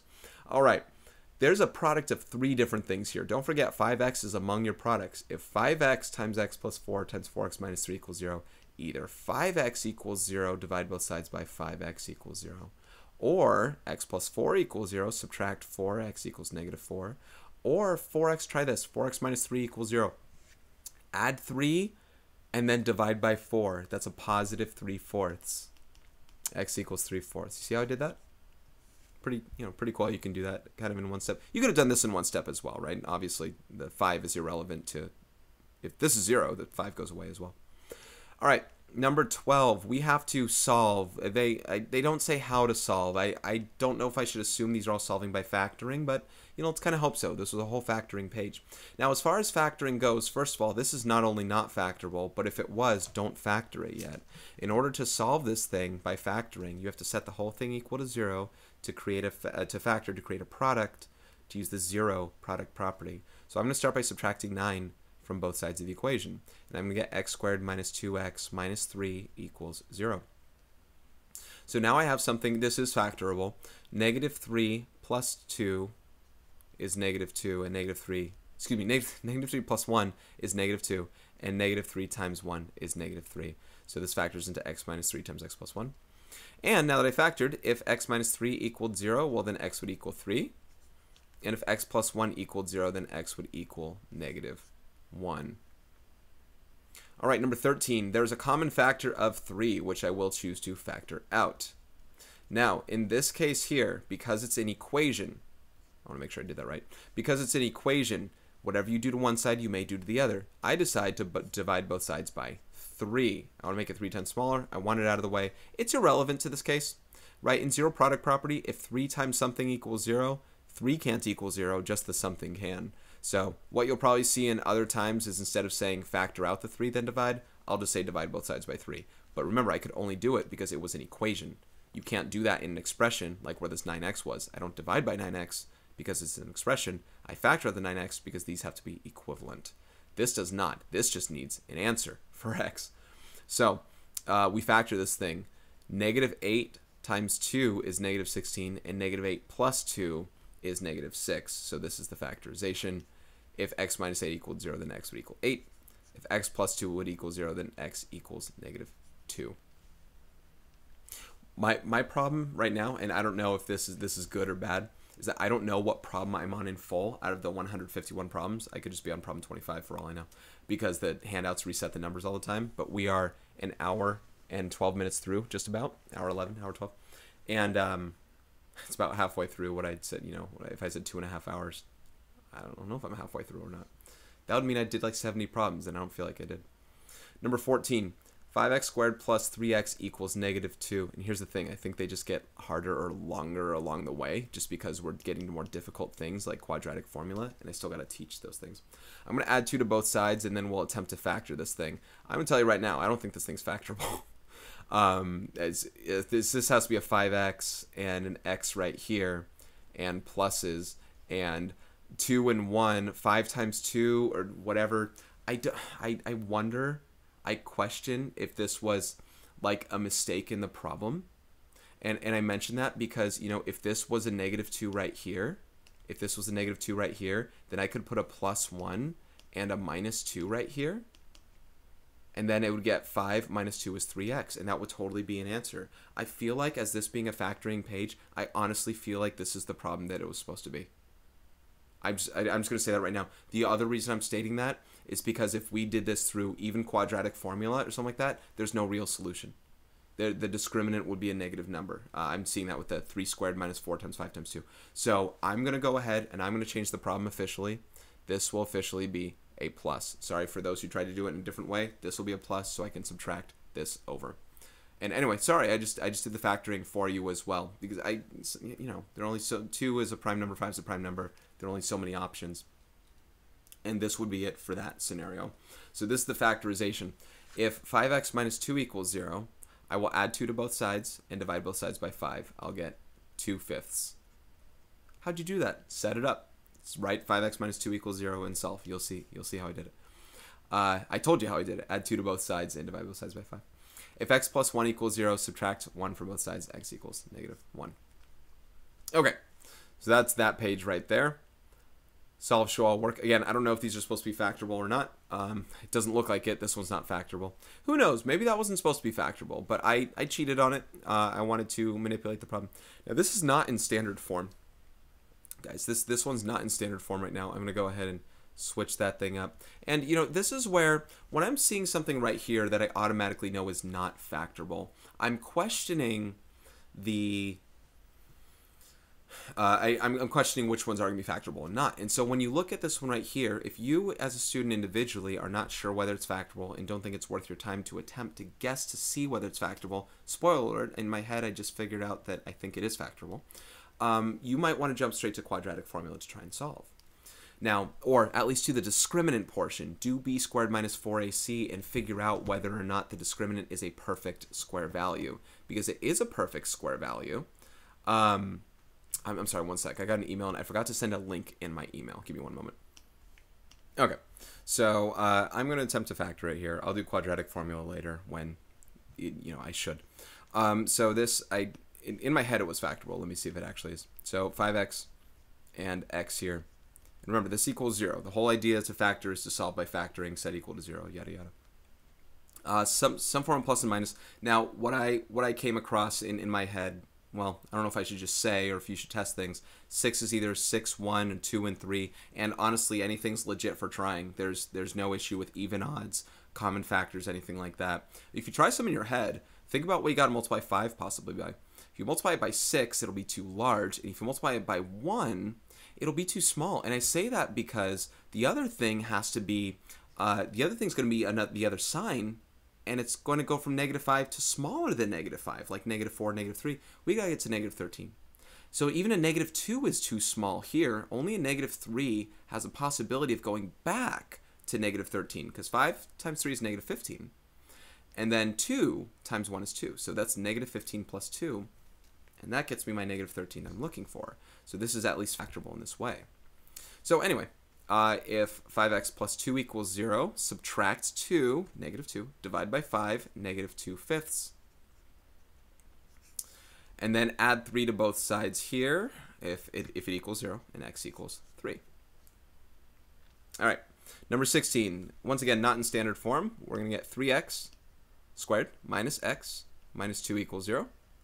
If it's factorable, it's worth testing the factorization because these numbers are so small that, it's not only so small, they're prime numbers, that it's worth trying. Let's put a plus and minus here for the negative product. It's either 1 and 2 or 2 and 1. -6 plus 1 is a nope. Let's go and swap that one up. 2 and 1, Negative 3 plus 2 is negative 1. That's a yep, and that's what it factors to. There's only really one of two options before swapping these signs right here, if that. So here it is. There's the factorization. If 3x plus 2 equals 0, subtract 2, divide by 3. You get x equals negative 2/3. And if x minus 1 equals 0, you add 1 to both sides. You get x equals 1. All right, number 17. Now, number 17 is only an iffy thing because I have not taught rationalizing the denominator with my students. So if you attempt, first of all, it's not factorable. It's not a difference of two squares because 5 is not a perfect square. But, sorry, what was I going to say to this? But you can solve using, this is not factorable, period. But you could solve using square roots. You could do something like add 49 to both sides, divide both sides by 5, and this is normally what I would recommend. The problem is 5 is not a perfect square. Sorry, this is a 49. One second. I got an itchy nose and I got a typo, handwritten typo. The problem is 5 is not a perfect square. It's okay if 49 wasn't, which it is. The problem is having an irrational denominator. I'll show you what you would do in this situation, even though my students wouldn't necessarily be privy to it. Basically, I wouldn't ask a question like this just yet. And x equals, so you square root top, square root the bottom, plus or minus 7 over square root of 5. Now, if my student answered this kind of question, this would be an acceptable answer from me. But on a final that's multiple choice, this probably wouldn't be one of the presented answers on here. What you would do is rationalize this denominator by multiplying top and bottom by the square root of 5 to make this bottom actually a rational number. Root 5 times root 5 is 5. And on top, you'd have 7 root 5. This is the official set of answers here, plus or minus 7 root 5 divided by 5. Now, for this particular problem, because you don't have to solve using square roots, although I would recommend it generally, but you don't know how to rationalize the denominator, your other option is quadratic formula.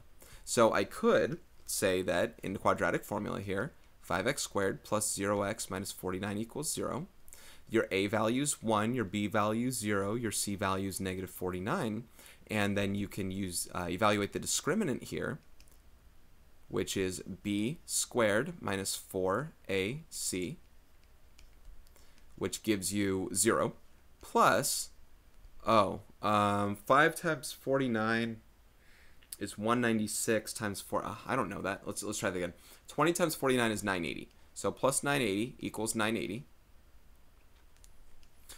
Square root of 980, you can, well, there's a 49 in there for sure. It's got to be something bigger. I just heard another email come in. I want to process this first. All right, well, so let's start with this. It's 49 and 20. We know that because we literally just came off of 20 times 49, which is 7 root 20. But root 20 has a 4 in it, so that's 7 root 4 root 5. Root 4 is 2. 2 times 7 is 14, so 14 root 5. So that's what's going to be inside the square root of b squared minus 4ac. So when we're solving this, sorry for the mess, this will be x equals negative b plus or minus the square root of b squared minus 4ac all over 2a. So that is x equals plus or minus 14 root 5 all over 10. And 14 divided by 10, 14 over 10 can reduce by dividing these by 2. You get 7 and 5. So that's x equals plus or minus 7 root 5 divided by 5. You can see where I get the equivalent appearance of the answer one way or the other from there. All right, that's where we go with that one.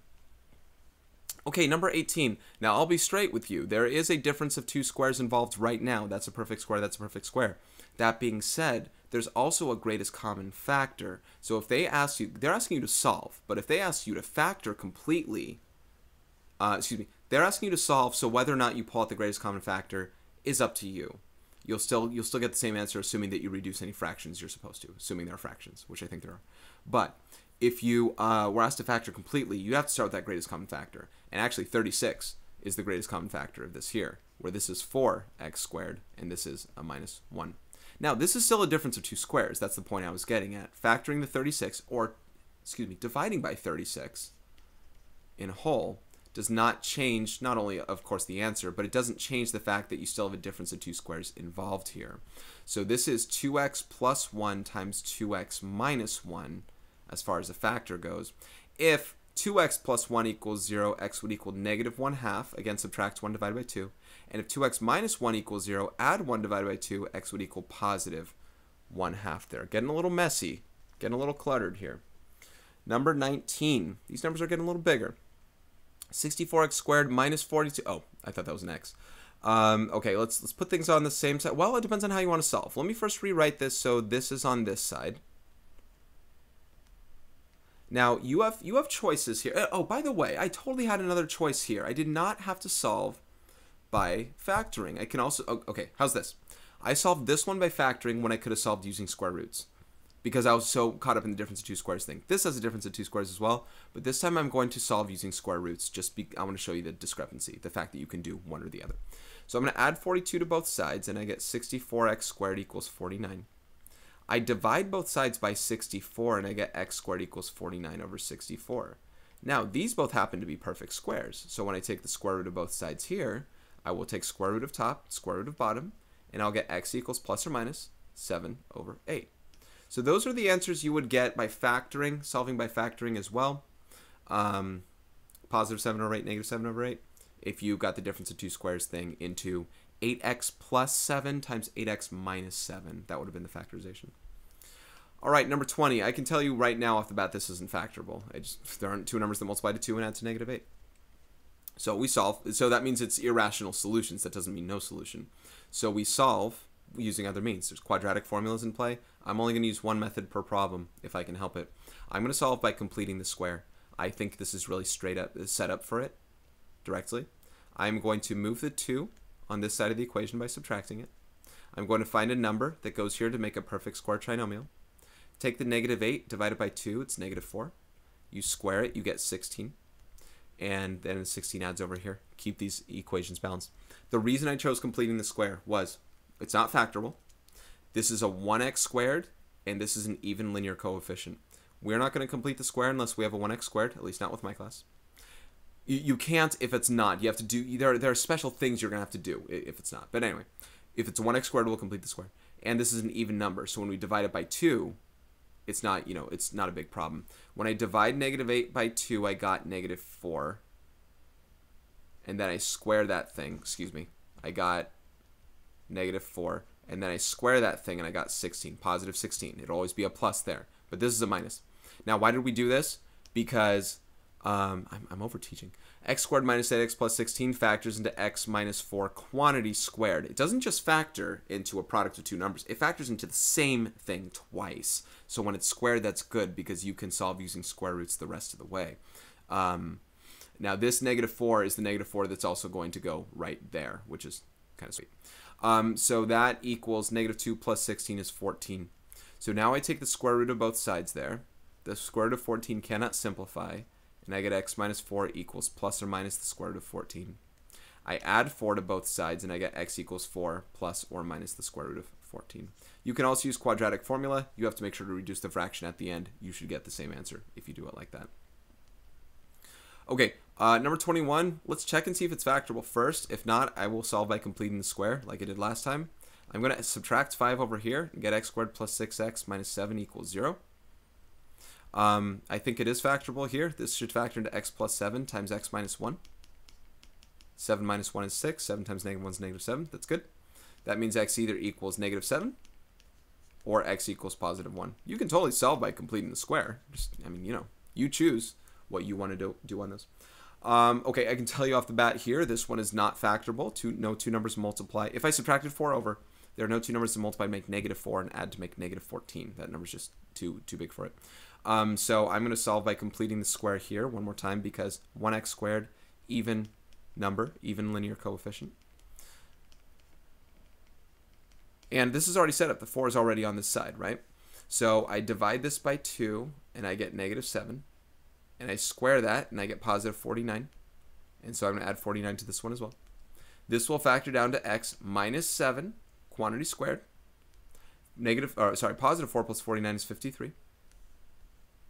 I take the square root of both sides there, and I'm going to get x minus 7 equals plus or minus the square root of 53. That cannot simplify further.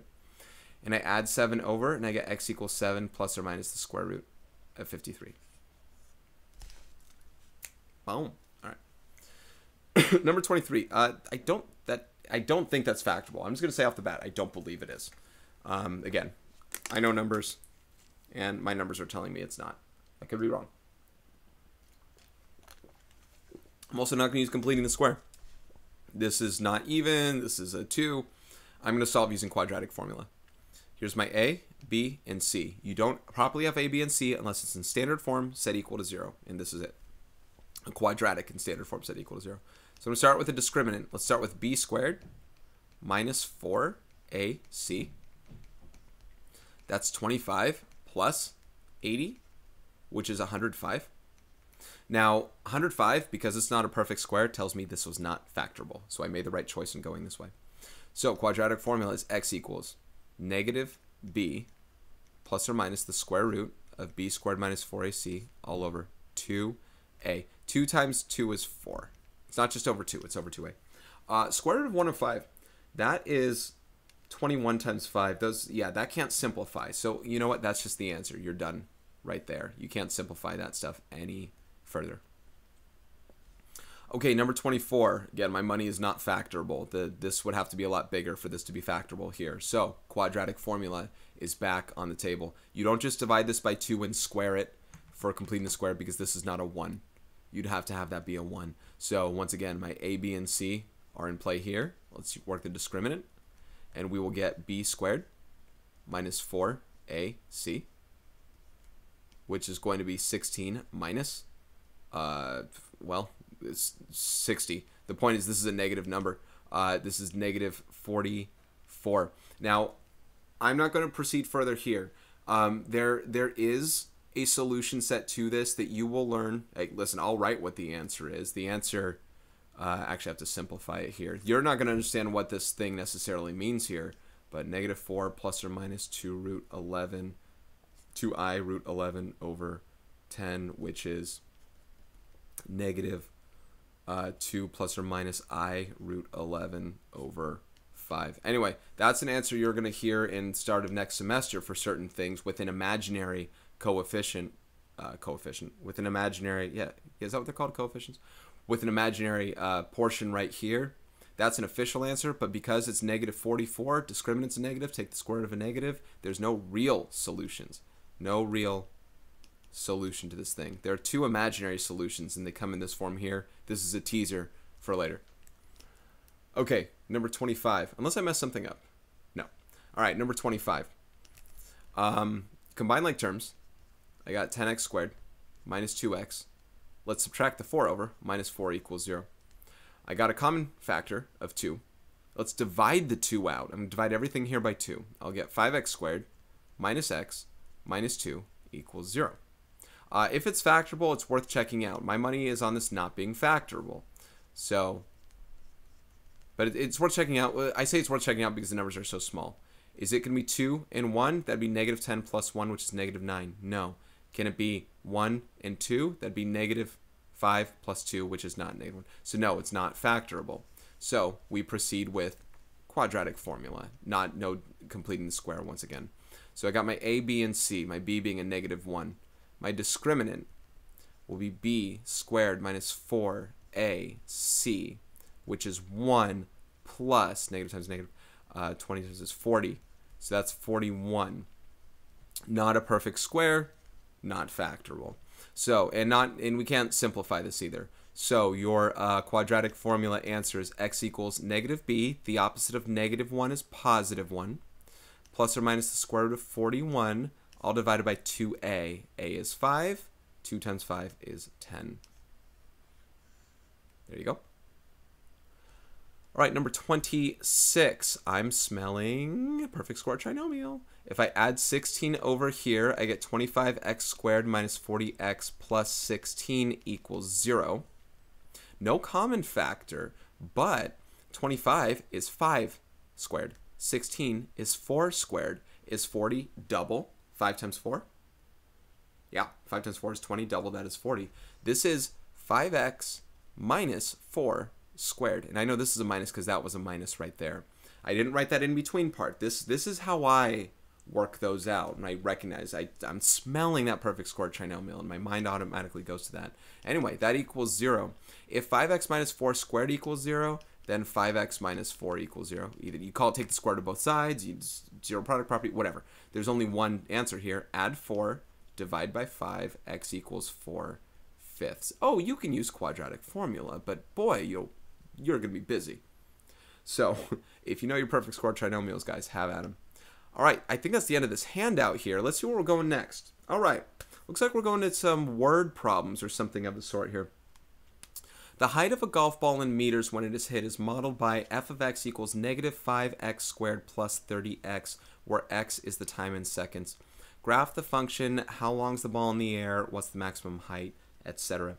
So with these things here, I'm not intending on using a table, so to speak. Hopefully I can get this in some form that can help me kind of work this out a little better. You know, I have this equation, this function right here. I'm going to rewrite it in a factored form because I have a common factor of negative 5x. And if I factor that negative 5x out, I'm going to be left with x minus 6. Now, the great thing about factored form here, you know, understanding x is, you know, kind of one of the things here, is that I can get my x-intercepts from here. Same way you do zero product property. If you set y equal to 0, you say what are the x values when y equals 0. X would either equal 0 or x would equal 6. These are the x-intercepts of your graph. Your graph hits the x-axis here and here. That's part of my graph. Now, what's another part of my graph that I'll know? The axis of symmetry is halfway in between 0 and 6, which is at 3. That means I can find my vertex at x equals 3.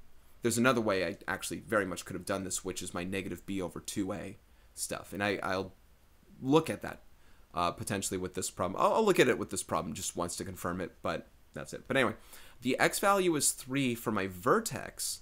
So actually, when they're asking, I kind of need to answer, I want to answer this question really first. The maximum height of the ball should have a question mark here, because I need to get the vertex anyway. I know they probably just want me to use tables, use the table, plot the graph, and then find the vertex from there. But the maximum height is by finding the x value of the vertex. X equals positive 3 for the vertex. So I'm going to take f of 3, substitute 3 for x in my equation, whether you want to use the original or factored form. Let's go in the factored form one, because that's what we built off of. Negative 5 times 3 minus 6, which is negative 15 times negative 3, which is 45. 45? Okay. I mean, I believe it because it's a golf ball, but boy, that's not going to fit on here. I'm just going to pretend like these all go by tens, like 100 and 90 and 80. Otherwise, I ain't graphing this thing. You know what I mean? Can't really fit it. So 45... label your answer. This is feet. The maximum height of the ball is 45 feet in the air. 45 would be in between 40 and 50, so that would be right here. So yeah, these are the only two real critical points that I can get. Obviously, look, I'll plug in some numbers now because this will be, listen, I don't do this, right? It's a parabola. This is a quadratic equation. I'd love to do stretch factor stuff. Yeah, I'll do stretch factor stuff. But the scale is not, you know, you're not counting. Think of what the numbers are going to be. Because my stretch factor is a negative 5, I'm going to go downward and I'm going to multiply my original heights by 5. So instead of going 1, 1, because 1 squared is 1, I'm going to go 1, instead of going 1, 1, I'm going to go 1, 5. And 5 down from 45 is 40. And right here. Instead of going 2, 4, as 2 squared is 4, I'm going to go to 20, because 4 times 5 is 20. So 10, 20, like that. And guess what? Instead of going 3, 9, because 3 squared is 9, I'm going to go 3, 45, because 9 times 5 is 45. 3, 45, that's where we land. So we got the x-intercepts there as well. So all those points lead to a hideous-looking curve on a parabola. Lead to this parabola, right? Oh, my goodness. Who cares? It's just a golf ball. Right here. Okay. And I'm just going to stick with the domain. I'm not going to draw arrows because the golf ball's hit and it lands like that. Okay, how long's the ball in the air? Now, well, you know what? I solved that right here. I mean, the x equals 6 tells us it'll be 6 seconds. So I'm glad I kind of already did that based on setting this equal to 0. The intercept tells us this is when it was struck, this is when it hits. Here's the graph. The vertex gave us the answer of 45 feet. Again, vertex gives us maximum height. And then the 6 seconds was from the other intercept right there. So there's number 1. Number 2, the path the baseball takes after it has been hit is modeled by the graph. The baseball's height above the ground is given by the form, I don't like when they use different letters. F of t equals a times t minus h quantity squared plus k. It's like vertex form of a parabola, where t is the time in seconds since the ball was hit. What is the baseball's maximum height? Okay, now they didn't give us any of the values here, so we got to kind of come up with them. Let's kind of do that together right now, shall we? We have, but before I answer their questions, let's come up with the formula. There's a 3 right here, another 3-second maximum height time. This is at 3 comma, looks like 144. So that'll help us for the max height stuff. But that's your h and k as well. So for your vertex, we know that those are going to go there. Now, we also still need to find the a value. And to find the a value, what you need to do is pick a point on this graph that you know for sure. Like I know for sure it hits at, for instance, 0, 0. Knowing that it's a quadratic, consider that in a normal quadratic, we would go 3 over and we would go 9 down because 3 squared is 9. We would go 3, 9, whatever that is. Now we're going 3, 144. We're taking the 9 that we would normally go down, multiply by that stretch factor to get 144. How many times more are we going down than normal? Actually, negative 144. Divide by 9. What's 144 divided by 9? I don't know. I think negative 16. So negative 16. So that's our a value there. It's 16 times larger, farther down than you would normally go, right? Normally, like if it was 18, then you'd say, oh, you're doubling it. If it's 144, you're 16 timesing it. And it's negative because you're going downward. So our equation is actually f of t equals, and you know what? Negative 16 makes sense. This is one of those gravity equations, right? Negative, I don't know why the golf ball, I guess the golf ball is less air drag. Negative 16 times t minus 3 quantity squared plus 144. So this is the official equation if that helps us. What is the baseball's maximum height? That is the 144 from the vertex that we talked about. That is 144 feet. They don't officially say feet on this thing. They don't officially say feet, but anytime we're using that negative 16 for gravity, it's feet. At what time was the baseball at its maximum height? That was 3 seconds in. That was at that 3 right there. So at 3 seconds, they did tell us that was seconds. When does the baseball hit the ground? That's at that 6. They're not very unique from the previous problem. That's at 6 seconds later. That's that x-intercept. Find an equation for f of t. I already did. It was f of t equals negative 16 times t minus 3 quantity squared plus 144. A player hits a second baseball. The second baseball's path is modeled by the function f of t equals negative 16, same gravity, times t minus 4 quantity squared plus 256. Graph its path. Okay, fine. So we'll do this one in green. Let me get rid of all the excess information right here. I'm sure they didn't anticipate me doing that. So this one, it hits a max height at 4,256. I don't know this scale. So 20. So they're going by 24s. 256. Well, plus 24. Oh, this will go off the graph. Plus 24 is 216. Why do they do this? Plus 24 is 216. Plus 24 is 240. Plus another 16 is 256. So it's not quite. It's about two. It's 2/3 up from the next full integer thing. So it'd be kind of hereish. So 4 comma. It would be like right under this B and this A right here. So that's its max height. Now, if this is the vertex value, you have to understand the vertex is halfway between its starting point, and we have no way of stating or guaranteeing that this starting point is like at the origin, right? There's no way of saying that as a certainty unless we look at what happens when we go 1, 2, 3, 4 over. 4 squared is 16. So instead of going down 16, we're going to do 16 times 16, which is 256. So yes, that it does hit this point. Anyway, so as the graph does that, and I don't know if I'm supposed to get all the other official points here. Over 1, down 16. Oh, that's this point here. That's good. Because this was what? 256, and this was 240. Over 2, down 4 times 16, so down 64 256 minus 64 is this beautiful number of 182. Okay, these are clean numbers. I guess that's why they did that. Over 3, down 9 times 16. That's down 144. 256 minus 144 is 112. This number wasn't 112, was it? No. What did I say? 256 minus what? 144? Yeah, that is 112. So 112, 96 plus that is 120. It's about here-ish. And then I can reflect these points over. I don't know if they're asking you to get all these points in this graph. You can use a table if you'd like to. But here's the point. The vertex, you know the axis of symmetry talk we spoke of, right? The axis of symmetry is between both your x-intercepts right here. So when they ask, oh, I guess they didn't ask the next question. Oh, they're just asking which has a greater max height and which baseball is in the air for a longer time. But if you were to graph in full and get the x-intercepts, the axis of symmetry is directly in between both x-intercepts. It's 4 away from this one, and it's 4 away from this one. So even if I didn't find points by plotting them and graphing them, I could get this 8 just by knowing the vertex and this x-intercept right here. So here's going to be my graph. Right here. And honestly, I don't feel like I'm over teaching this problem. I feel like this problem is getting all the due diligence it needs. I'm working through the problem the same way, sort of. There are a lot of things I kind of knew was going to happen, but if I have to get actual scales, there they are.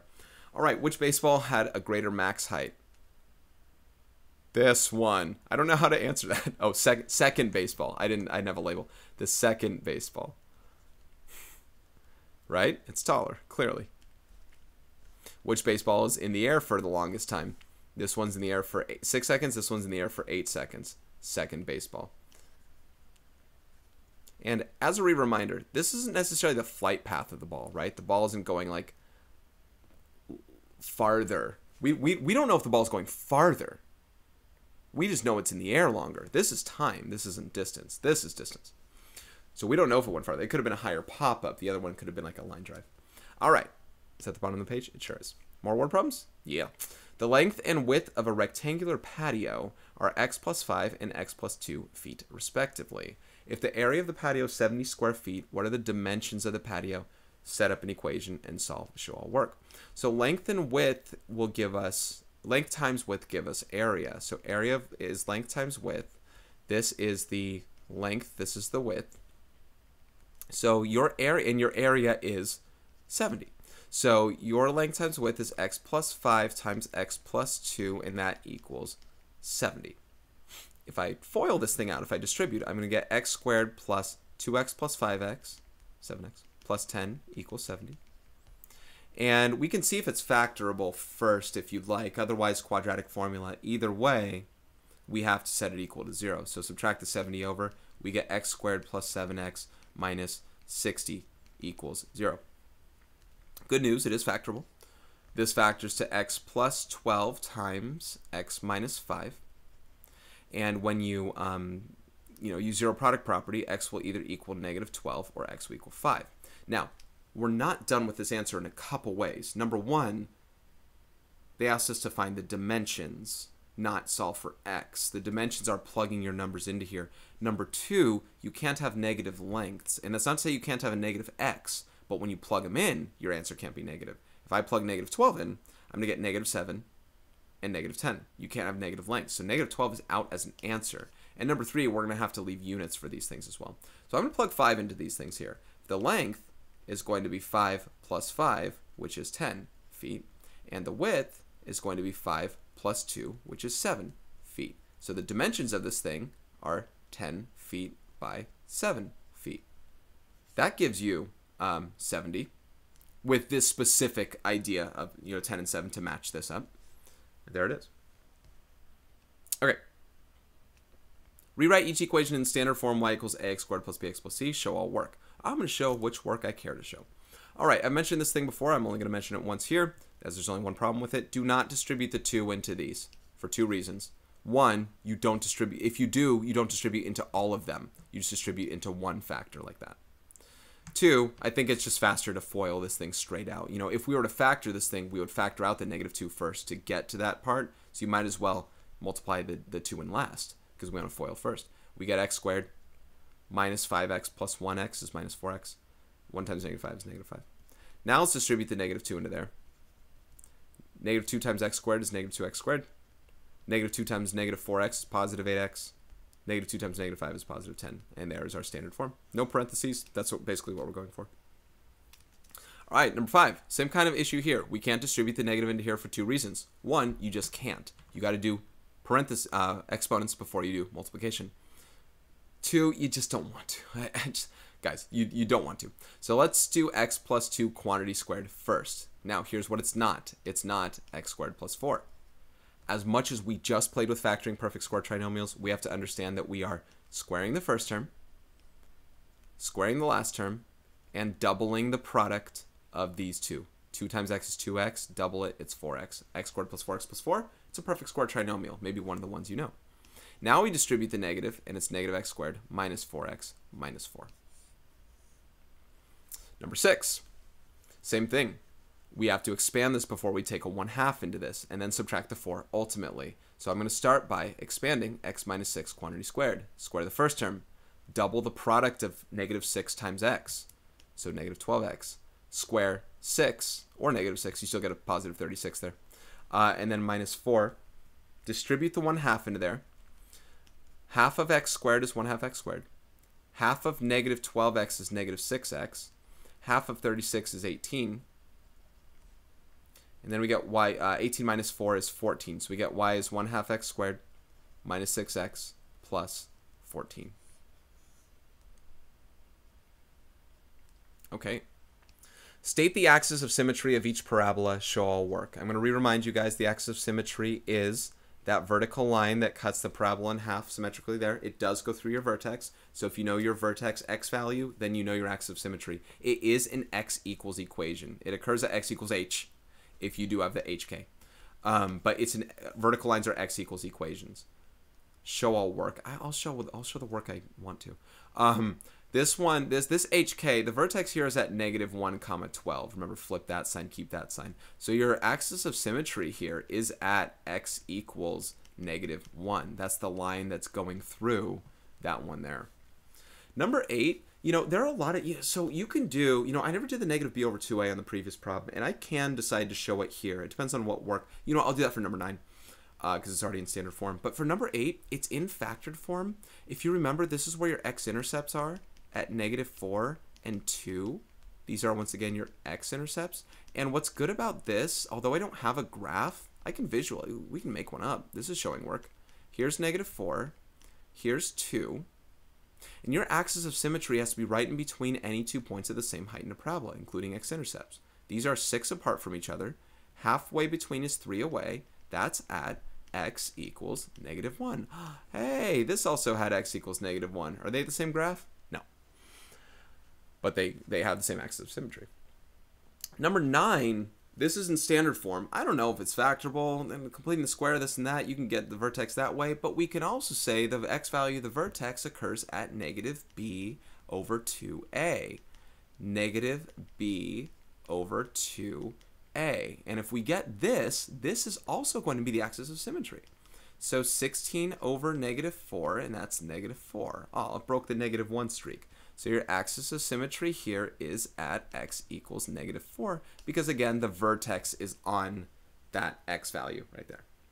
So all 3 methods can provide you axis of symmetry. You can convert to a certain form that you want. I could have distributed this, used the negative b over 2a. I still would have gotten negative 1. All right, state the vertex of the parabolas. Show. Are these the same numbers? Problems? Okay, they are. So cool. I'm going to use the same information that I have to do some of these things here. State the vertex I did for this one here. The vertex is at negative 1, 12. We're golden there. We did some work already to get the vertex for this one by finding the axis of symmetry at x equals negative 1. So what I'm going to do is substitute negative 1 for x into this equation right here. That's the opposite of negative 1 plus 4 times negative 1 minus 2. So this will give me the opposite of 3 times negative 3, which is 9. So the y value of the vertex is 9. Your vertex is at negative 1, 9 altogether on that problem there. All together now. Now I'm going to take negative 4 that I found with that negative b over 2a, and I'm going to substitute it into this equation right here. It was negative 4, right?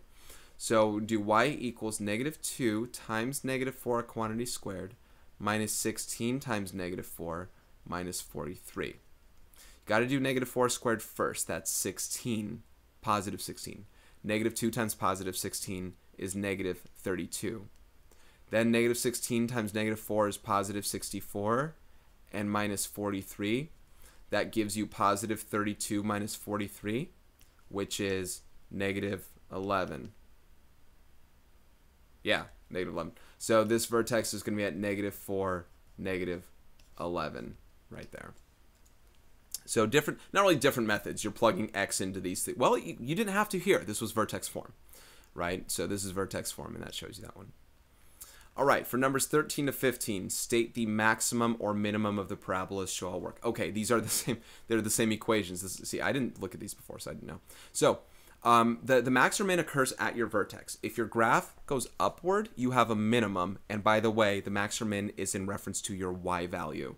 It's the k value. In h comma k, you know, the k, the k, the k. This will be our max or our min. How do we know if it goes right side up or upside down? By the way, so this is going to be a min. This is going to be a max. How do we know if it's right side up or upside down? The a value. If the a value is positive, it's right side up. It means you have a minimum. If the a value is negative, it's upside down. You have a maximum. So this one right here, the a value is positive. So you have a min because it's right side up. You have a minimum. The minimum value is the k value. The minimum value here is 12. It is 12 at the lowest. It goes up from there. Number 14, the k value is 9. This is negative, so it's upside down. This has a max. It has a max value of 9. And number 15 here, this is also upside down, so this will have a max, and I think it was negative 11. A maximum of negative 11 for y right there. It goes down from there. These would be not very fun to graph, right? Excuse me. These would not be very fun to graph because this starts at 12 and goes up forever, and this starts at negative 11 and goes down forever, and maybe it's not really good in your window. This one's fine because it starts at 9 and goes down. Whee! All right, so that's those ones.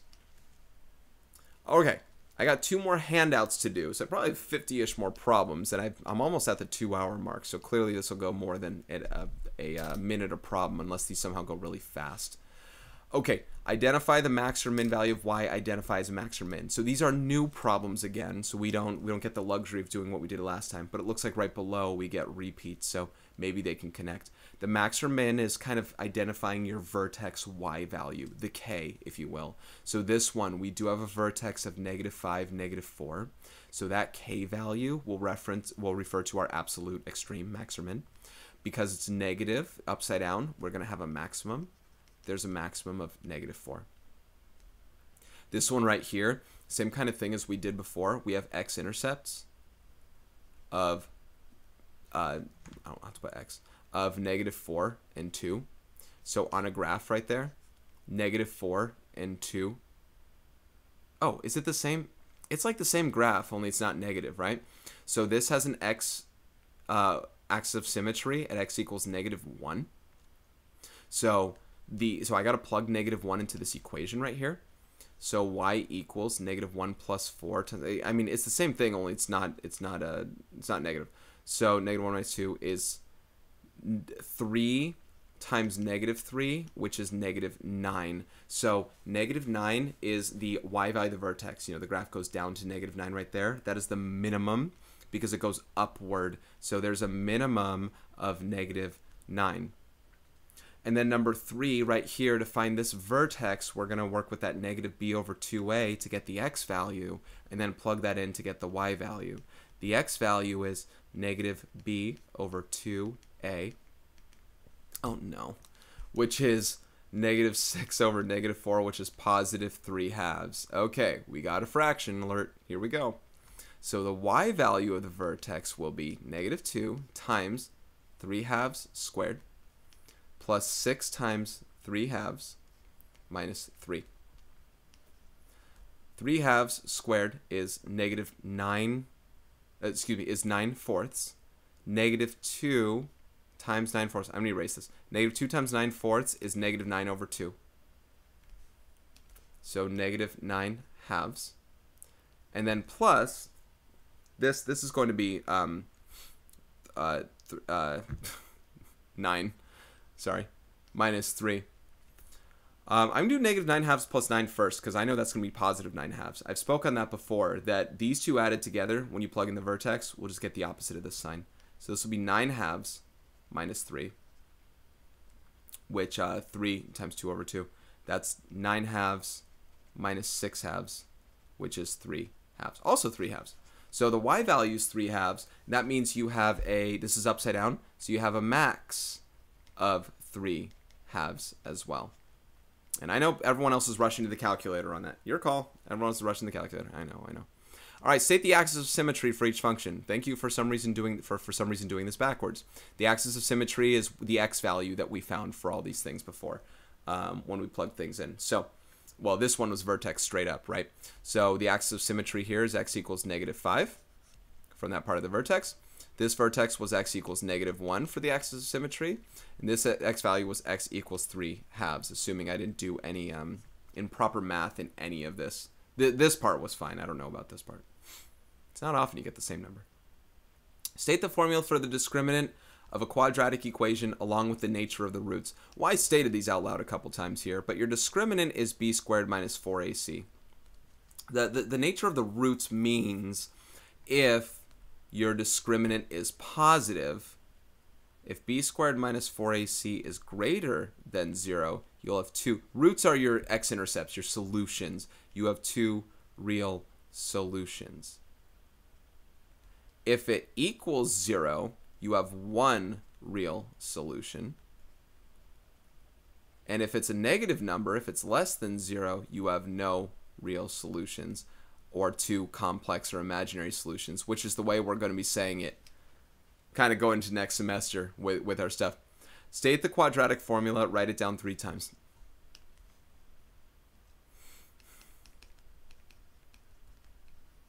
When I said I was going to do every problem. You know what? I could skip one. There were 151 problems. Why don't we make an even 150? When they say state it, do I say it out loud?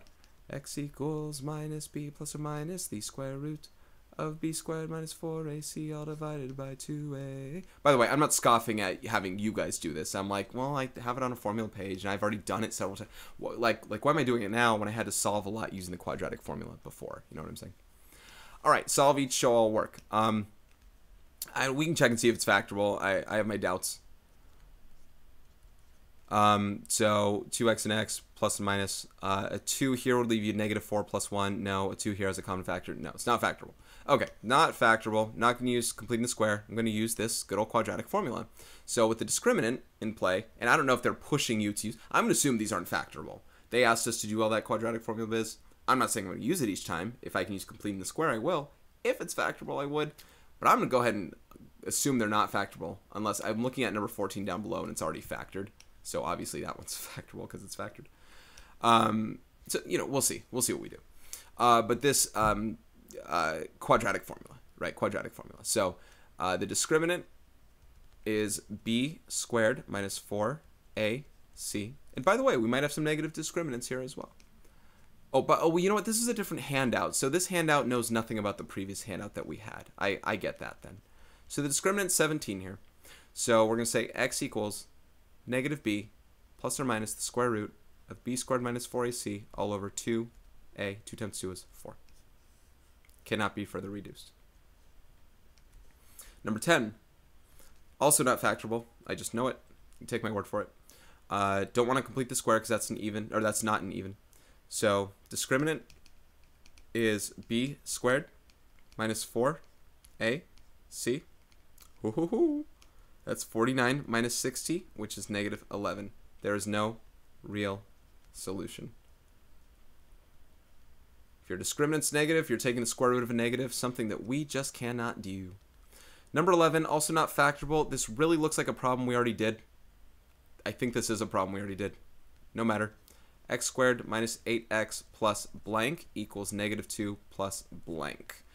Divide both sides. Divide negative 8 by 2 is negative 4. Squared is 16. And add 16 to that side, therefore, as well. This factors to x minus 4. I'm using complete in the square, by the way. X minus 4 quantity squared. Negative 2 plus 16 is 14. Take the square root of both sides. And we get x minus 4 equals, whoops, plus or minus root 14. Add 4 to both sides, you get x equals 4, plus or minus the square root of 14. Yes, that is a problem we already did. Maybe I should have done it in quadratic formula this time, just because I already did it this way. Now I kind of feel bad, but I'm not going to do it again. All right. I'm trying to decide if this one's factorable or not. Ooh. I think this one is factorable. Okay. I'm just going to write it out. I think this is 5. Okay, I think it's 5x and 3x. And I think it's a negative, what it was I thinking, 4 and 1. Oh, did we already do this problem? I don't know if we did this problem as well. So negative 20 minus 3 is negative 23. So it is, for me thinking maybe some weren't factorable. So it is. So 5x minus 1 equals 0. Then x equals 1/5. Add 1, divide by 5. If 3x minus 4 equals 0, add 4, divide by 3. X equals 4/3. I don't remember those answers, so maybe we didn't do this problem. Didn't do this problem, where we have no common factor. Oh, 9. Hold on, I want a different color. What do you see? Do you see what I see? 9x squared, 5 squared, double 9x, whoops, double 9x times 5. This is 9 squared, this is 5 squared. 9x times 5 is 45, doubled is 90. So this is a perfect square trinomial. This is 9x plus 5 equals 0, squared equals 0. Therefore, 9x plus 5 equals 0. Subtract 5, divide by 9, and there is your one answer, one real solution. Basically, this would have had a discriminant of 0 if you did your b squared minus 4ac stuff. And this was already factored, so don't bother distributing. This one is as it should be. This one kind of not confuses me, but I don't want to make a mistake in saying something out loud that I shouldn't, so I'm going to go ahead and set them equal to 0 now. Add 6, divide by 3, you get x equals 2. Or add 4x, divide by 4, you get x equals 3. Okay, not all quadratics or quadratic formula, and I got to use kind of every bit there. Oh, we get to continue. Awesome. And actually, I get to solve using square roots this time. I have a squared quantity already. No x's on the outside of it. So let's isolate that squared quantity, divide both sides by negative 7. And I get 4x minus 3 quantity squared equals 9. Now I can take the square root of both sides right here. And this leaves me with 4x minus 3. And here I get plus or minus the square root of 9 is 3. All right, got a little more work to do here. I have two different things. Either 4x minus 3 equals positive 3, or 4x minus 3 equals negative 3. That's the plus or minus 3. So I add 3 to both sides. And normally I write the 3. You know what? I generally don't do that right then. Let me continue on what I normally do. I add 3 to both sides, otherwise I'll be inconsistent with my other work. And then I divide. No, you know what? I think I do, because that's an integer. Yeah, that's good. I add 3 to both sides. If it was a square root, I wouldn't do that. I add 3 to both sides, and then I divide both sides by 4. I get 6/4, which is 3 over 2 reduced. And here I add 3 to both sides, and I get 0. And I divide by 4, and I get 0. So those are your two different answers there. Number 16, x plus 5 quantity squared equals 36. Once again, you can solve by taking the square root of both sides right now. It's a perfect, it's a squared quantity. And x plus 5 equals plus or minus. The square root of 36 is 6. Here's where I might subtract it. X equals negative 5 plus or minus 6. So negative 5 plus 6 is 1. And negative 5 minus 6 is negative 11. All right. Number 17. I'm already seeing that I can divide everything by 2. Let me start by putting everything on one side of the equation just because. So I'm going to add 8x over, and I get 2x squared plus 8x minus 42 equals 0. I shall now divide everything by 2, and I get x squared plus 4x minus 21 equals 0. Totally factorable. So x plus 7 times x minus 3 equals 0. 7 minus 3 is 4. 7 times negative 3 is negative 21. If x plus 7 equals 0, then x equals negative 7. If x minus 3 equals 0, then x equals 3. 4x squared minus 20x minus 24 equals 0. I can divide all those things by 4, and I shall. I'll get x squared minus 5x minus 6 equals 0. That is very factorable. That becomes x minus 6 times x plus 1 equals 0. So therefore, x either equals 6 or x equals negative 1. And once again, guys, I'm working fast for several reasons. One, this video doesn't have to be, it's not going to be longer than it has to be. Number two, I want you to understand this efficiency. I'm preaching efficiency as often as I can, and don't shy away from it. Be efficient. It'll take you far. All right, find the discriminant of each quadratic equation. So your discriminant is going to be the b squared minus 4ac. Make sure it's in standard form. Make sure you know what a, b, and c clearly are. Make sure it's set equal to 0. So your b is negative 4 squared minus 4ac is going to be 16 minus 40, which is negative 24. They didn't ask us to do anything else with this. I'll tell you there's no real solution to that. But they just said find the discriminant. It's negative 24. Okay. You know what? When in doubt, make your number smaller. Divide everything by 4. 2x squared plus 1x equals 0.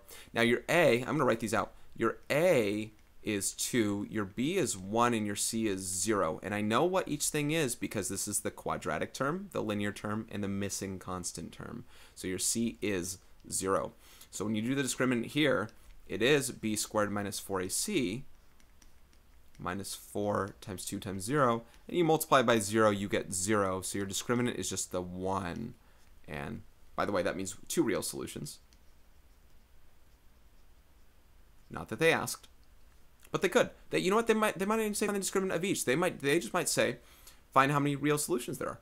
And I wouldn't be surprised. Oh, they don't ask me later. I wouldn't have been surprised if they asked me that after. Number 21, you got to set this equal to 0 and get it in standard form before you continue forward. So this is going to be 25x squared minus 70x plus 49 equals 0. And I'll tell you what, this is a perfect square trinomial factored, but they asked us to find the discriminant. But because it's a perfect square trinomial, discriminant's going to be 0 if there's only one solution. So a, b, and c, no common factor. You are going to get discriminant of b squared minus 4ac. 7 squared is 49, so 70 squared is 4900 minus 4 times 25 is 100 times 49 is 4900, and minus that is 0. So there is one real solution. Not that they asked. Not that they asked. You can tell I'm getting in that handwriting biz right there. All right, given f of x and g of x, describe any translation, up, down, left, right, any reflection and or any vertical stretch or vertical shrink. I'd say compression in that. So we go from this parent function graph of just absolute value of x, just like that, goes up 1 over 1, things like that. And then what happens here, right?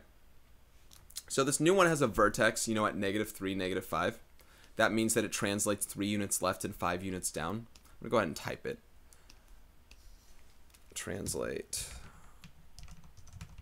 3 units left, 5 units down. And there's no change in our stretch factor there. Nothing else happens there. By the way, we mentioned stretches and reflections before translations, despite what they put. I don't know if I'll mark anything off for anyone doing anything like that, but of course it's that's what you're supposed to do. This one only changes in that it flips over, and it's going, you know, you're doubling. It's like a slope of 2. You're going down more. You're falling more than you're running. It's a stretch factor, right? So you're vertically stretching by a factor of 2. So you're reflecting across the x-axis. Reflect across the x-axis. That's what flips that thing over. And then you vertically stretch by a factor of 2. Okay. And that's it. Those are the only description ones. Awesome. All right. Multiply, show all work. No. All right, you square, yes, I'll show the in-between for this one only. You square the 7x. This is a perfect square trinomial, right? You double the product of 7x times 4, and then you square the 4. 4 squared is 16. 7x times 4 is 28x. Double that is 56x. So there it is. There's your perfect square trinomial. Let's distribute this guy. Now this kind of uses some of the properties that we were doing for the exponential things because you add exponents, right? 7 times you multiply this times this plus this times this. 7 times 5 is 35. X cubed times x squared is x to the 5th, and y times y is y squared. 7 times 8 is 56. X cubed times x is x to the 4th.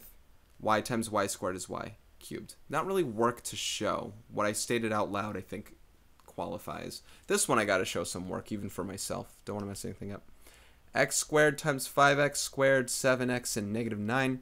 I'm going to get 5x to the 4th plus 7x cubed minus 9x squared. Boom, boom, boom. This one has a potpourri of all these different things. It's not just one thing anymore. Plus 15x squared plus 21x minus 27. 3 times 9 is 27, right? 5x to the 4th. 7x cubed looks like it's not combining with anything. So 7x cubed. And I have negative 9x squared plus 15x squared is 6x squared. And a 21x and a negative 27. A lot of things didn't combine. Just that one. And standard form, guys, again. Got a quartic 5-term polynomial there. All right, number 27, last one in this handout. Dan throws a rock in the air from an initial height of 5 feet with an initial velocity of 30 feet per second. If the rock doesn't touch anything in its path, when will the rock hit the ground? What's up with them not using question marks? Use the formula h equals blah, blah, blah, blah, blah. Now, the v naught right here will be your initial velocity. This is going to be the 30. I'll rewrite the whole equation. This is your h of t. We have negative 16t squared, acceleration due to gravity, in feet per second per second. We have 30 feet per second here, and s, that's not seconds, it's an initial position, 5 feet in the air, so plus 5 right there. So we start with that model. When will the rock hit the ground is we're asking at what time is the height going to be equal to 0? That's what's being asked there, with a question mark. So we're going to set this whole thing equal to 0, negative 16t squared plus 30t plus 5. Set it equal to 0 and solve for t. Now, there's no real common factor with the exception of a negative leading coefficient. And if you know me, you know my hatred for them. Most math people would agree, especially if you did attempt to factor. I'm going to go out on a limb and say it's not factorable. I don't know. They didn't ask us what to round to, so maybe it is factorable. But I don't think I want to play with factoring if I don't know the factors off the top of my head. And I'm saying this in stalling and trying to determine if it is factorable. So far, I haven't come up with anything. So I'm going to just use quadratic formula. So the discriminant is going to be b squared minus 4ac. I'll tell you what, if I get a perfect square discriminant, I am going to factor it instead and challenge myself and say, son of a gun, it is factorable. 900 plus 64 times 5 is 320. Ooh, no, it's not, but it's close. Sorry, 1225 is factorable, but 1220 is not. I want to make sure that was also 1220. 80, yeah, 320, yes. Okay, so 1220, that's not the answer. That is your discriminant for this. 1225 is 35 squared, I think. So this was really close to 35 squared. Okay. What am I going to do? We have this equation here. We're going to solve for t. T equals negative, opposite of negative 30, plus or minus the square root of 1220 divided by 2a, 2 times 16. So t equals 30 plus or minus the square root of 1220 over 32. You might notice that I didn't simplify this radical here. And I would have, but they are asking us when it hit the ground, and they want a number.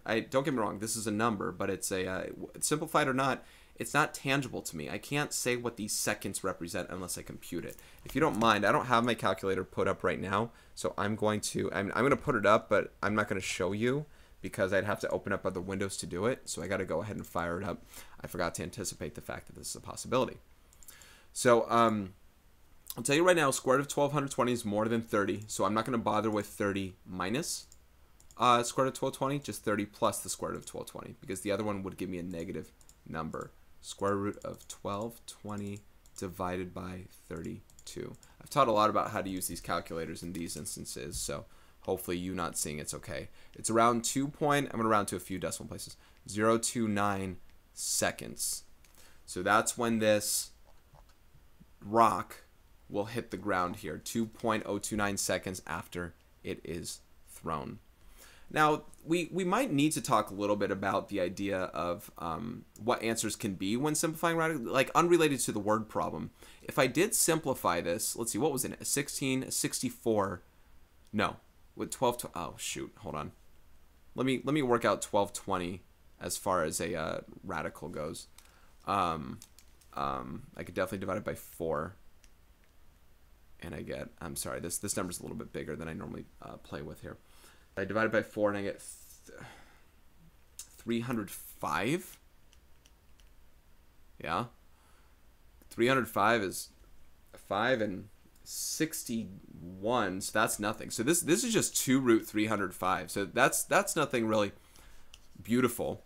So this would have been 30 plus or minus 2 root 305 all divided by 32. Point I wanted to make was reducing this fraction here. You have to divide all of you can't just reduce these two together. You have to divide anything by the same number within all these terms, ignoring the root 305.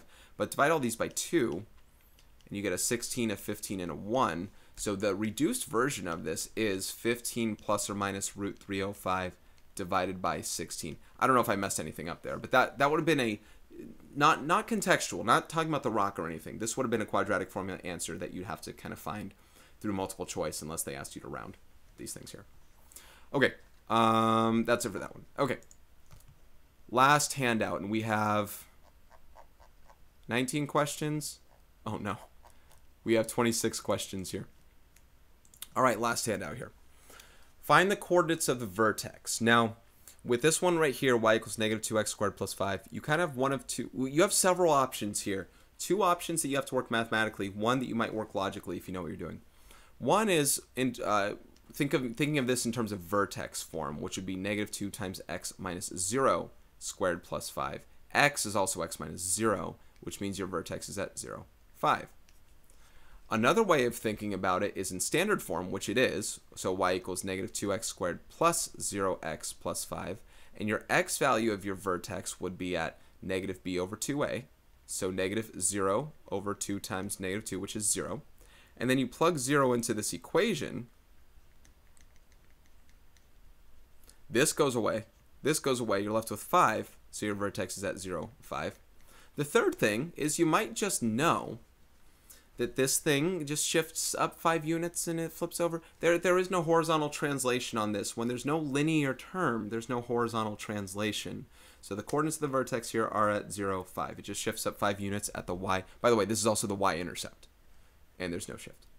All right, this one here is already in vertex form. I can tell you straight up that's going to be at 3, negative 4. Flip and keep.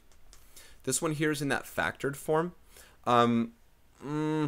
I don't know if this one's as fun to work off factored form because this x-intercept here, remember these are all about the x-intercepts here. 2x minus 5 equals 0, so 2x equals 5 and x equals 5 halves. That's 2.5. I'm putting that particularly because we got to think about graphs with it. And this is x plus 2 equals 0, so this is at x equals negative 2. So if your vertex is going to be in between those two things, 2.5 is right here and negative 2 is right here. I don't know if you know how to work halfway in between a point with a half. These are 4.5 away from each other. So 2.25 away from each other would be right here at 3/4. X equals 3/4. Of course, something else you can also do, because I have all this room up here, is I can expand this thing into standard form, do negative b over 2a, 2x squared plus 4x minus 5x minus 10, negative 2x squared plus x plus 10. I can put it in standard form and then work negative b over 2a. So x equals, oh, hold on a second. Give me 1 moment. This isn't at 3/4. I just noticed here. That's not 2.25 away. That's 2.25 away. My scale was so far off that I didn't realize it. So it's at x equals 1/4. I'm sorry about that. Anyway, what was I doing here? Negative b over 2a for my vertex. Negative b over 2a is negative 1 over negative 4, which is 1/4. And then you plug in that 1/4 into this equation, or this equation, you know, wherever you go with it, and you can get the y value. Oh, we still have to get the y value, so no matter what I do, I can't stop. So we got the 1/4. Now, do you want to plug y value into here or there? I'll do it into this one, because I don't need to get a common denominator. Actually, I sort of do. So negative 2 times 1/4, I totally need to get a common denominator, minus 5 times 1/4 plus 2. Oh, I'm running out of room. Negative 2 times 1/4 is 1/2 minus 5. 1/4 plus 2. 2 is 8 over 4, so that's going to be 9/4 here. 1/2 minus 5. 5 is 10/2. 1/2 minus 5/2 is negative. Excuse me. 10. Hold on. 1/2 minus 10/2 is negative 9/2. So negative 9/2 times 9/4. Sorry about the room. Opposite of a negative is a positive. 9 times 9 is 81. 2 times 4 is 8. And I know a lot of people want to go for the calculator for that one. I'm not going to. So your vertex is at, I'm stubborn, 1/4 comma 81 over 8. I might have made a mistake along the way. I don't believe that I did, but I may have. Okay. Find the sum of the solutions. Okay, so this is an interesting way that this is being stated, by find the sum of the solutions. What they're saying is find the solutions and then add them up. Kind of interesting way it's put, huh? So what we got to do is we got to solve for x. Solutions mean there's going to be more than one, and probably no real solution. Solve for x. I'm going to go and subtract that 7 over. Let's solve using square roots. X minus 2 squared equals 16. Not like, oh, let's be inventive. This is the best way to solve it here, to me. Take square root of both sides. You get x minus 2 equals plus or minus 4. Square root of 16 is 4. Add 2 to both sides. You get x equals 2 plus or minus 4. So you get either 2 plus 4, which is 6, or you get 2 minus 4, which is negative 2. Now we're not done. They said find the sum of the solutions. Your solutions are 6 and negative 2. 6 plus negative 2, which is 6 minus 2, is 4. Your solutions are 6 and negative 2. Don't get me wrong. This is x equals 4 is not an answer to this thing. 6 and negative 2 are. But they said find the sum of the solutions. So we got to add them up. That's what they want us to do. They're asking you to be creative. They're asking you to know something about what you do after. All right, here I got to add the 56 over, and I'm going to attempt to solve by factoring. It looks like it is very factorable. Equals 0. Let me see how my time is here. Okay, not yet the 2.5 hour mark. I can factor this into x plus 7 times x plus 8 equals 0. So I'm going to get x equals negative 7 and x equals negative 8. Now I have to find the sum of these things. Negative 7 plus negative 8 is negative 15. And that is the sum of these solutions. And I can imagine, I can see why this is brought up. If you had like a multiple choice test, they don't want you to spell out solutions to you immediately for you to just plug into answers and such. So I can see why if there was a multiple choice test or something, you might have questions like that. All right, find each product. I guess they're also testing your knowledge of what these words mean. Products means multiply. Let's just multiply 3x minus 1 times x plus 7. FOIL. 3x times x is 3x squared. Plus 21x minus 1x is plus 20x. Then minus 7. That's it.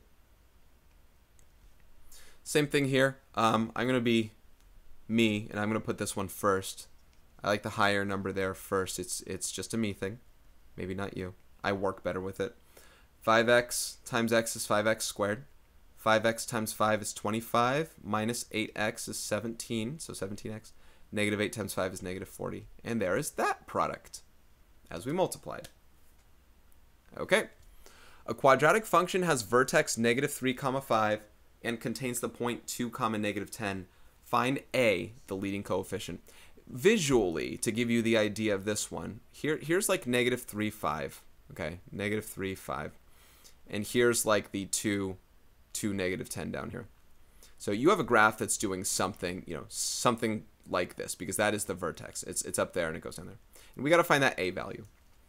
Now, the way that I've been working it with you guys is the way we graph is we say, how far over does this go? How far down does this go? From negative 3 to 2, that goes over 5. From 5 to negative 10, it's going down 15. Now, normally when we go over 5, we would go down 25. right? Because 5 squared. Actually, we would go up 25, right? So I'm taking 25 and I'm multiplying by the a value, right? The stretch factor. Normally I'd go 25 and we multiply by that thing. And now we're only going 15. Actually, we're going 15 down. So what is the a value with that one? Well, we divide by 25 and we reduce that fraction. That's going to be -3/5. Kind of different little stretch factor there. That's the leading coefficient. That's what flip it over. We're compressing this and we're reflecting it.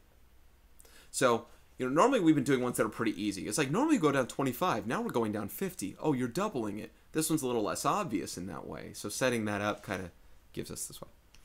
Use the quadratic formula to solve this. If possible, find the positive root rounded to the nearest 100. So they're asking us to be very, very specific. This really does sound like something that would be on multiple choice things because they're saying, they'll give you these options and they don't want 2 different options, all that kind of stuff.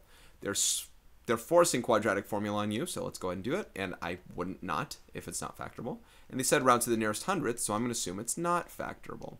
So this equals 0. Here's my a, b, and c. Let's start with the discriminant of b squared minus 4ac, which is 64 plus 40, which is 104. Now, if they're truly asking us to use a calculator and stuff for this, now x normally equals negative b plus, it does, -8 plus or minus the square root of 104, all divided, I just want to make sure it's 104, I think it is, all divided by 2a, 2 times 5 is 10. Now they said find the positive root, so -8 minus root 104 wouldn't give me it, but -8 plus root 104 would. So I'm going to do the calculator, and I'm going to do -8, whoops, you can't see this, but -8 plus the square root of 104, all divided by 10, and that's going to give me 0.2198. They said round to the nearest 100th. So I'll just tell you that right now it's about 0.2198 to the nearest 100th. That would be 0.22, and that's the positive result. There's a negative result that they didn't ask for. Well, they said to solve it. But, okay, so this is solving it, and then I rounded. Okay, number 9. And we did some things like this before. Again, this is kind of a potpourri of different things to do. Solve the absolute value of 2x minus 1, and then minus 4 is less than or equal to 5. So I'm going to first isolate the absolute value by adding 4 to both sides. I'm going to stay within 9 units of 0, so I'm going to be less than the positive and greater than the negative. So 2x minus 1 is less than or equal to positive 9, and 2x minus 1 is greater than or equal to negative 9. Add 1, divide by 2. I want to do an inequality right there, and you get 5. Add 1. Oops. -8. Divide by 2, and you get -4. So we are between, you can either write it like that, or, of course, if it's a multiple choice, who knows what they're going to put? Between -4 and 5. It can look like that as well. All right, number 10, simplify 36x to the 1/2 power. This is equivalent to doing, well, here's this. I want to write it as a radical form answer, personally. So I'm going to convert this to the square root of 36x to the first power. Okay, so square root of 36x. So I got to take the square root of 36. I got to take the square root of x. Square root of 36 is 6. Square root of x is the square root of x. I can't change it, so I'm going to leave it like that. There's a possibility they could write 6x to the 1/2 power as the answer, but I would expect to see this? I don't know, but there's a possibility it could be that. Okay, use the graph at the right to solve the inequality. The absolute value of x plus 3 plus 1 is greater than 4. Now, I'll tell you what they did. They already graphed it for you. So what they're doing is they're graphing this as if it was y equals this equation and y equals this equation right here. Y equals 4 would be this horizontal line right here. Y equals x plus 3 plus 1 would be this. If you can tell, the vertex is at -3, 1. You got a stretch factor of +1. So it's like 1 over 1. Doing it like that. And they're asking greater than. And they say use the graph to do it. They're not saying solve it algebraically. And I'm not going to solve it algebraically. You can to test yourself for it.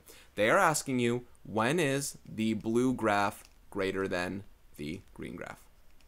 When are the y values for this above the y values for that? And you know what? Right here, blue is above green in this area. Blue is above green in this area. You got to find out which x values it's above. So blue is above green when x is less than -6. You see that? When x is less than -6, when you look at x values that are to the left of -6, blue is above green because this is the boundary point. Not when x is -6, but when it's less than, blue is above green. And blue is above green when x is greater than 0. Not and, an or. Or when x is greater than 0. They didn't ask for interval notation, so I'll leave it. All right, describe the end behavior of each. Now, what they're asking here is understanding how this quadratic works. A quadratic, of course, would be, this is a 1x squared, a positive 1. So whatever this graph looks like, I guess it kind of looks like this. Whatever this graph looks like right here, as we go left and right forever, do we go up forever, down forever? How does this thing work? Because it's a positive 1, it faces upward, and we can say as x approaches, I didn't expect to see end behavior questions, positive infinity, f of x, the y value, also approaches positive infinity. As we go forever right, we're going to find points that are forever up. And as we go forever left, we're going to find points forever up as well. So as x approaches negative infinity, y also approaches positive infinity right there as well. This is also a quadratic right here that goes downward. This is some graph, let's see, +4 - 2. So this is some graph that looks kind of like this. Oh, no, hold on a second. -8. Hold on. How does that? Oh, you know what? I didn't factor this right. Hold on. Negative. I'm trying to imagine what this thing would actually look like. -4 + 2. So this graph would, I don't know, do something like that. Whatever. No.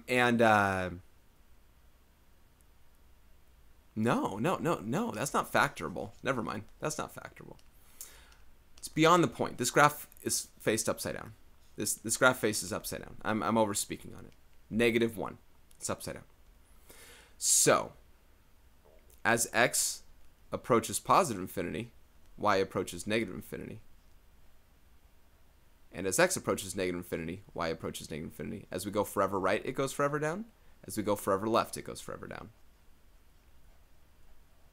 In end behavior over time. All right, simplify some more things here. 7 squared. 7 squared is 49. 64 to the 2/3 power, we can convert that to the cube root of 64 squared. So that's 49 minus cube root of 64 is 4, and 4 squared is 16. 49 minus 16 is 33. Here we go. The cube root of x to the 9th, y to the 12th over x, y to the 4th. Now, what's going to happen up top is we're going to take the cube root of both of these separately. Cube root of things with exponents here is we are going to be dividing those exponents by 3. 9 divided by 3 is 3, so we get x cubed. 12 divided by 3 is 4, so we get y to the 4th, and this is over x, y to the 4th.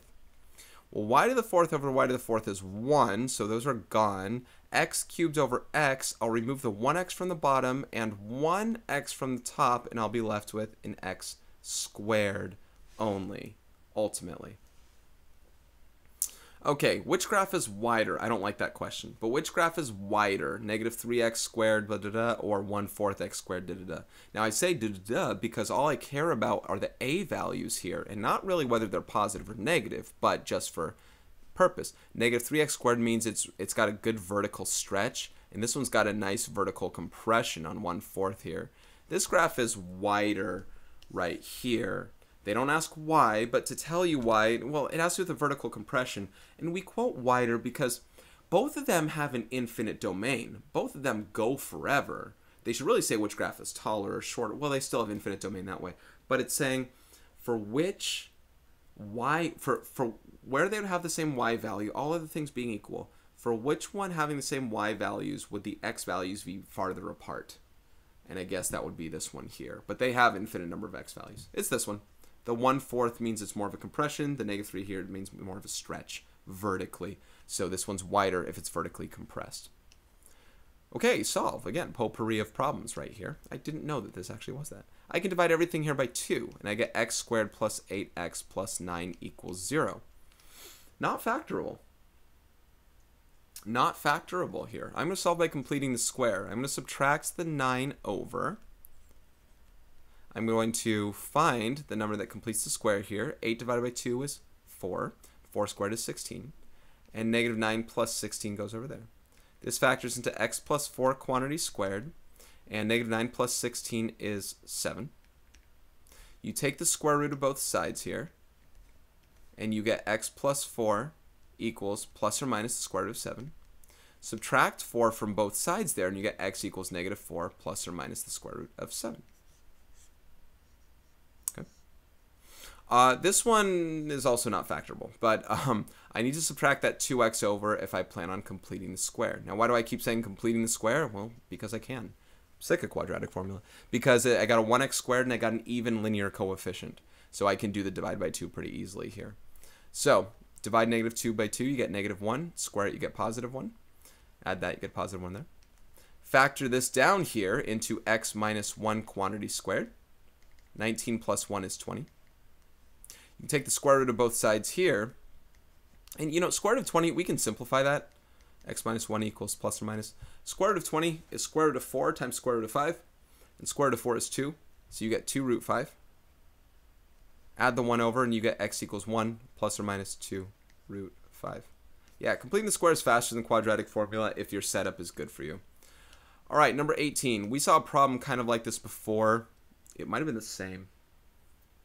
It's very close to the same. I talked about solving using square roots. There was the problem of the rationalizing the denominator. I don't mind showing you. I'm sure there are some teachers that do rationalize denominators for you guys. So if I subtract, actually, if I subtract 64 over, divide by 5, and take the square root of both sides, can't take the square root of a negative. No real solution. If you already know things about imaginary solutions, you get plus or minus 8i root 5 over 5. You're welcome if you're doing that. Otherwise, no real solution there. Okay, I'm moving on. Number 19. Well, I'm sure as heck not going to complete the square, even though it looks like there's a common factor. So I'm going to subtract that. I'm going to subtract that 12 over. Maybe it's factorable, though. Minus 21x minus 12 equals 0. If I divide everything by, I guess, 3, you get 2x squared minus 7x minus 4 equals 0. I think that's factorable. This becomes 2x minus 4 and plus 1. Negative 8 plus 1 is negative 7. Yes. So that becomes minus 4 and plus 1. So this is 2x. 2x plus 1 equals 0. Minus 1 divided by 2. X is negative 1/2. X minus 4 equals 0. Add 4. X equals 4. See, we're dividing. See where common factors really help for those. Last side, I think, for everything, and then we are done. At least we'll beat 3 hours. All right, y equals, graph this. Y equals absolute value of x minus 2 minus 3. My hk, my vertex is 2 comma negative 3, so I'm going to start right here. My stretch factor is 1, right? A equals 1, kind of like a 1 over 1, right? It's just a normal up 1 over 1 kind of graph thing like that. There's no change, there's no manipulation in this thing. So it's just going to look like that. It's a V shape as it's an absolute value graph. And there we have it. Look like that. Okay. Number 22, y equals negative 1/2 times x plus 2 minus 4. The vertex here is at negative 2, negative 4. So it'll go negative 2, negative 4. Okay. And a negative 1/2 graph means I'm going to go down 1 over 2 and down 1 over 2. Thank you. Okay, that's all I can fit. Great use of space here, right? So there's my graph, like that. Okay, those are V shapes because they're absolute values. These are quadratics right here. These are U shapes. I sure hope that they don't just go like, here's your graph. All right, vertex is at 3, 4. Same idea. HK, and here's your A value of negative 2. Not a slope anymore though, right? Just a stretch factor. So I'm going to start at 3, 4. And 1 squared is 1, 2 squared is 4, 3 squared is 9, yada yada. We are going to double those values, and we're going to flip this over. So instead of 1, 1, it's going to be 1, 2. Instead of 2, 4, it's going to be 2, 8 because we double 4. 1, 1 and flip these over on this side as well. It's not a straight line. It's a U-shape. Parabolic, quadratic. Increases its downward trend. Curves off that. Comes back down this way. Not linear. There we go. That curve looks a lot better than this one here. Sorry about this first one. It should be a little more like that. Okay. Y equals 1/4. Da da da. X plus 1 minus 7. Your vertex is at -1, -7. So I'm going to start down. I'm going to start down here. You can't see it because I'm in the way. And that stretch factor is positive 1/4. So I'm going to take a fourth of I'm going to divide my values by 4. Instead of 1, 1, it's going to be 1, 1/4. You take a quarter of 1. Instead of 2, 4, it's going to be 2, 4 divided by 1, which is 1. 3, 9. 9 divided by 4 is 2 1/4. Maybe you want to skip that one. It's up to you. But 4 squared is 16.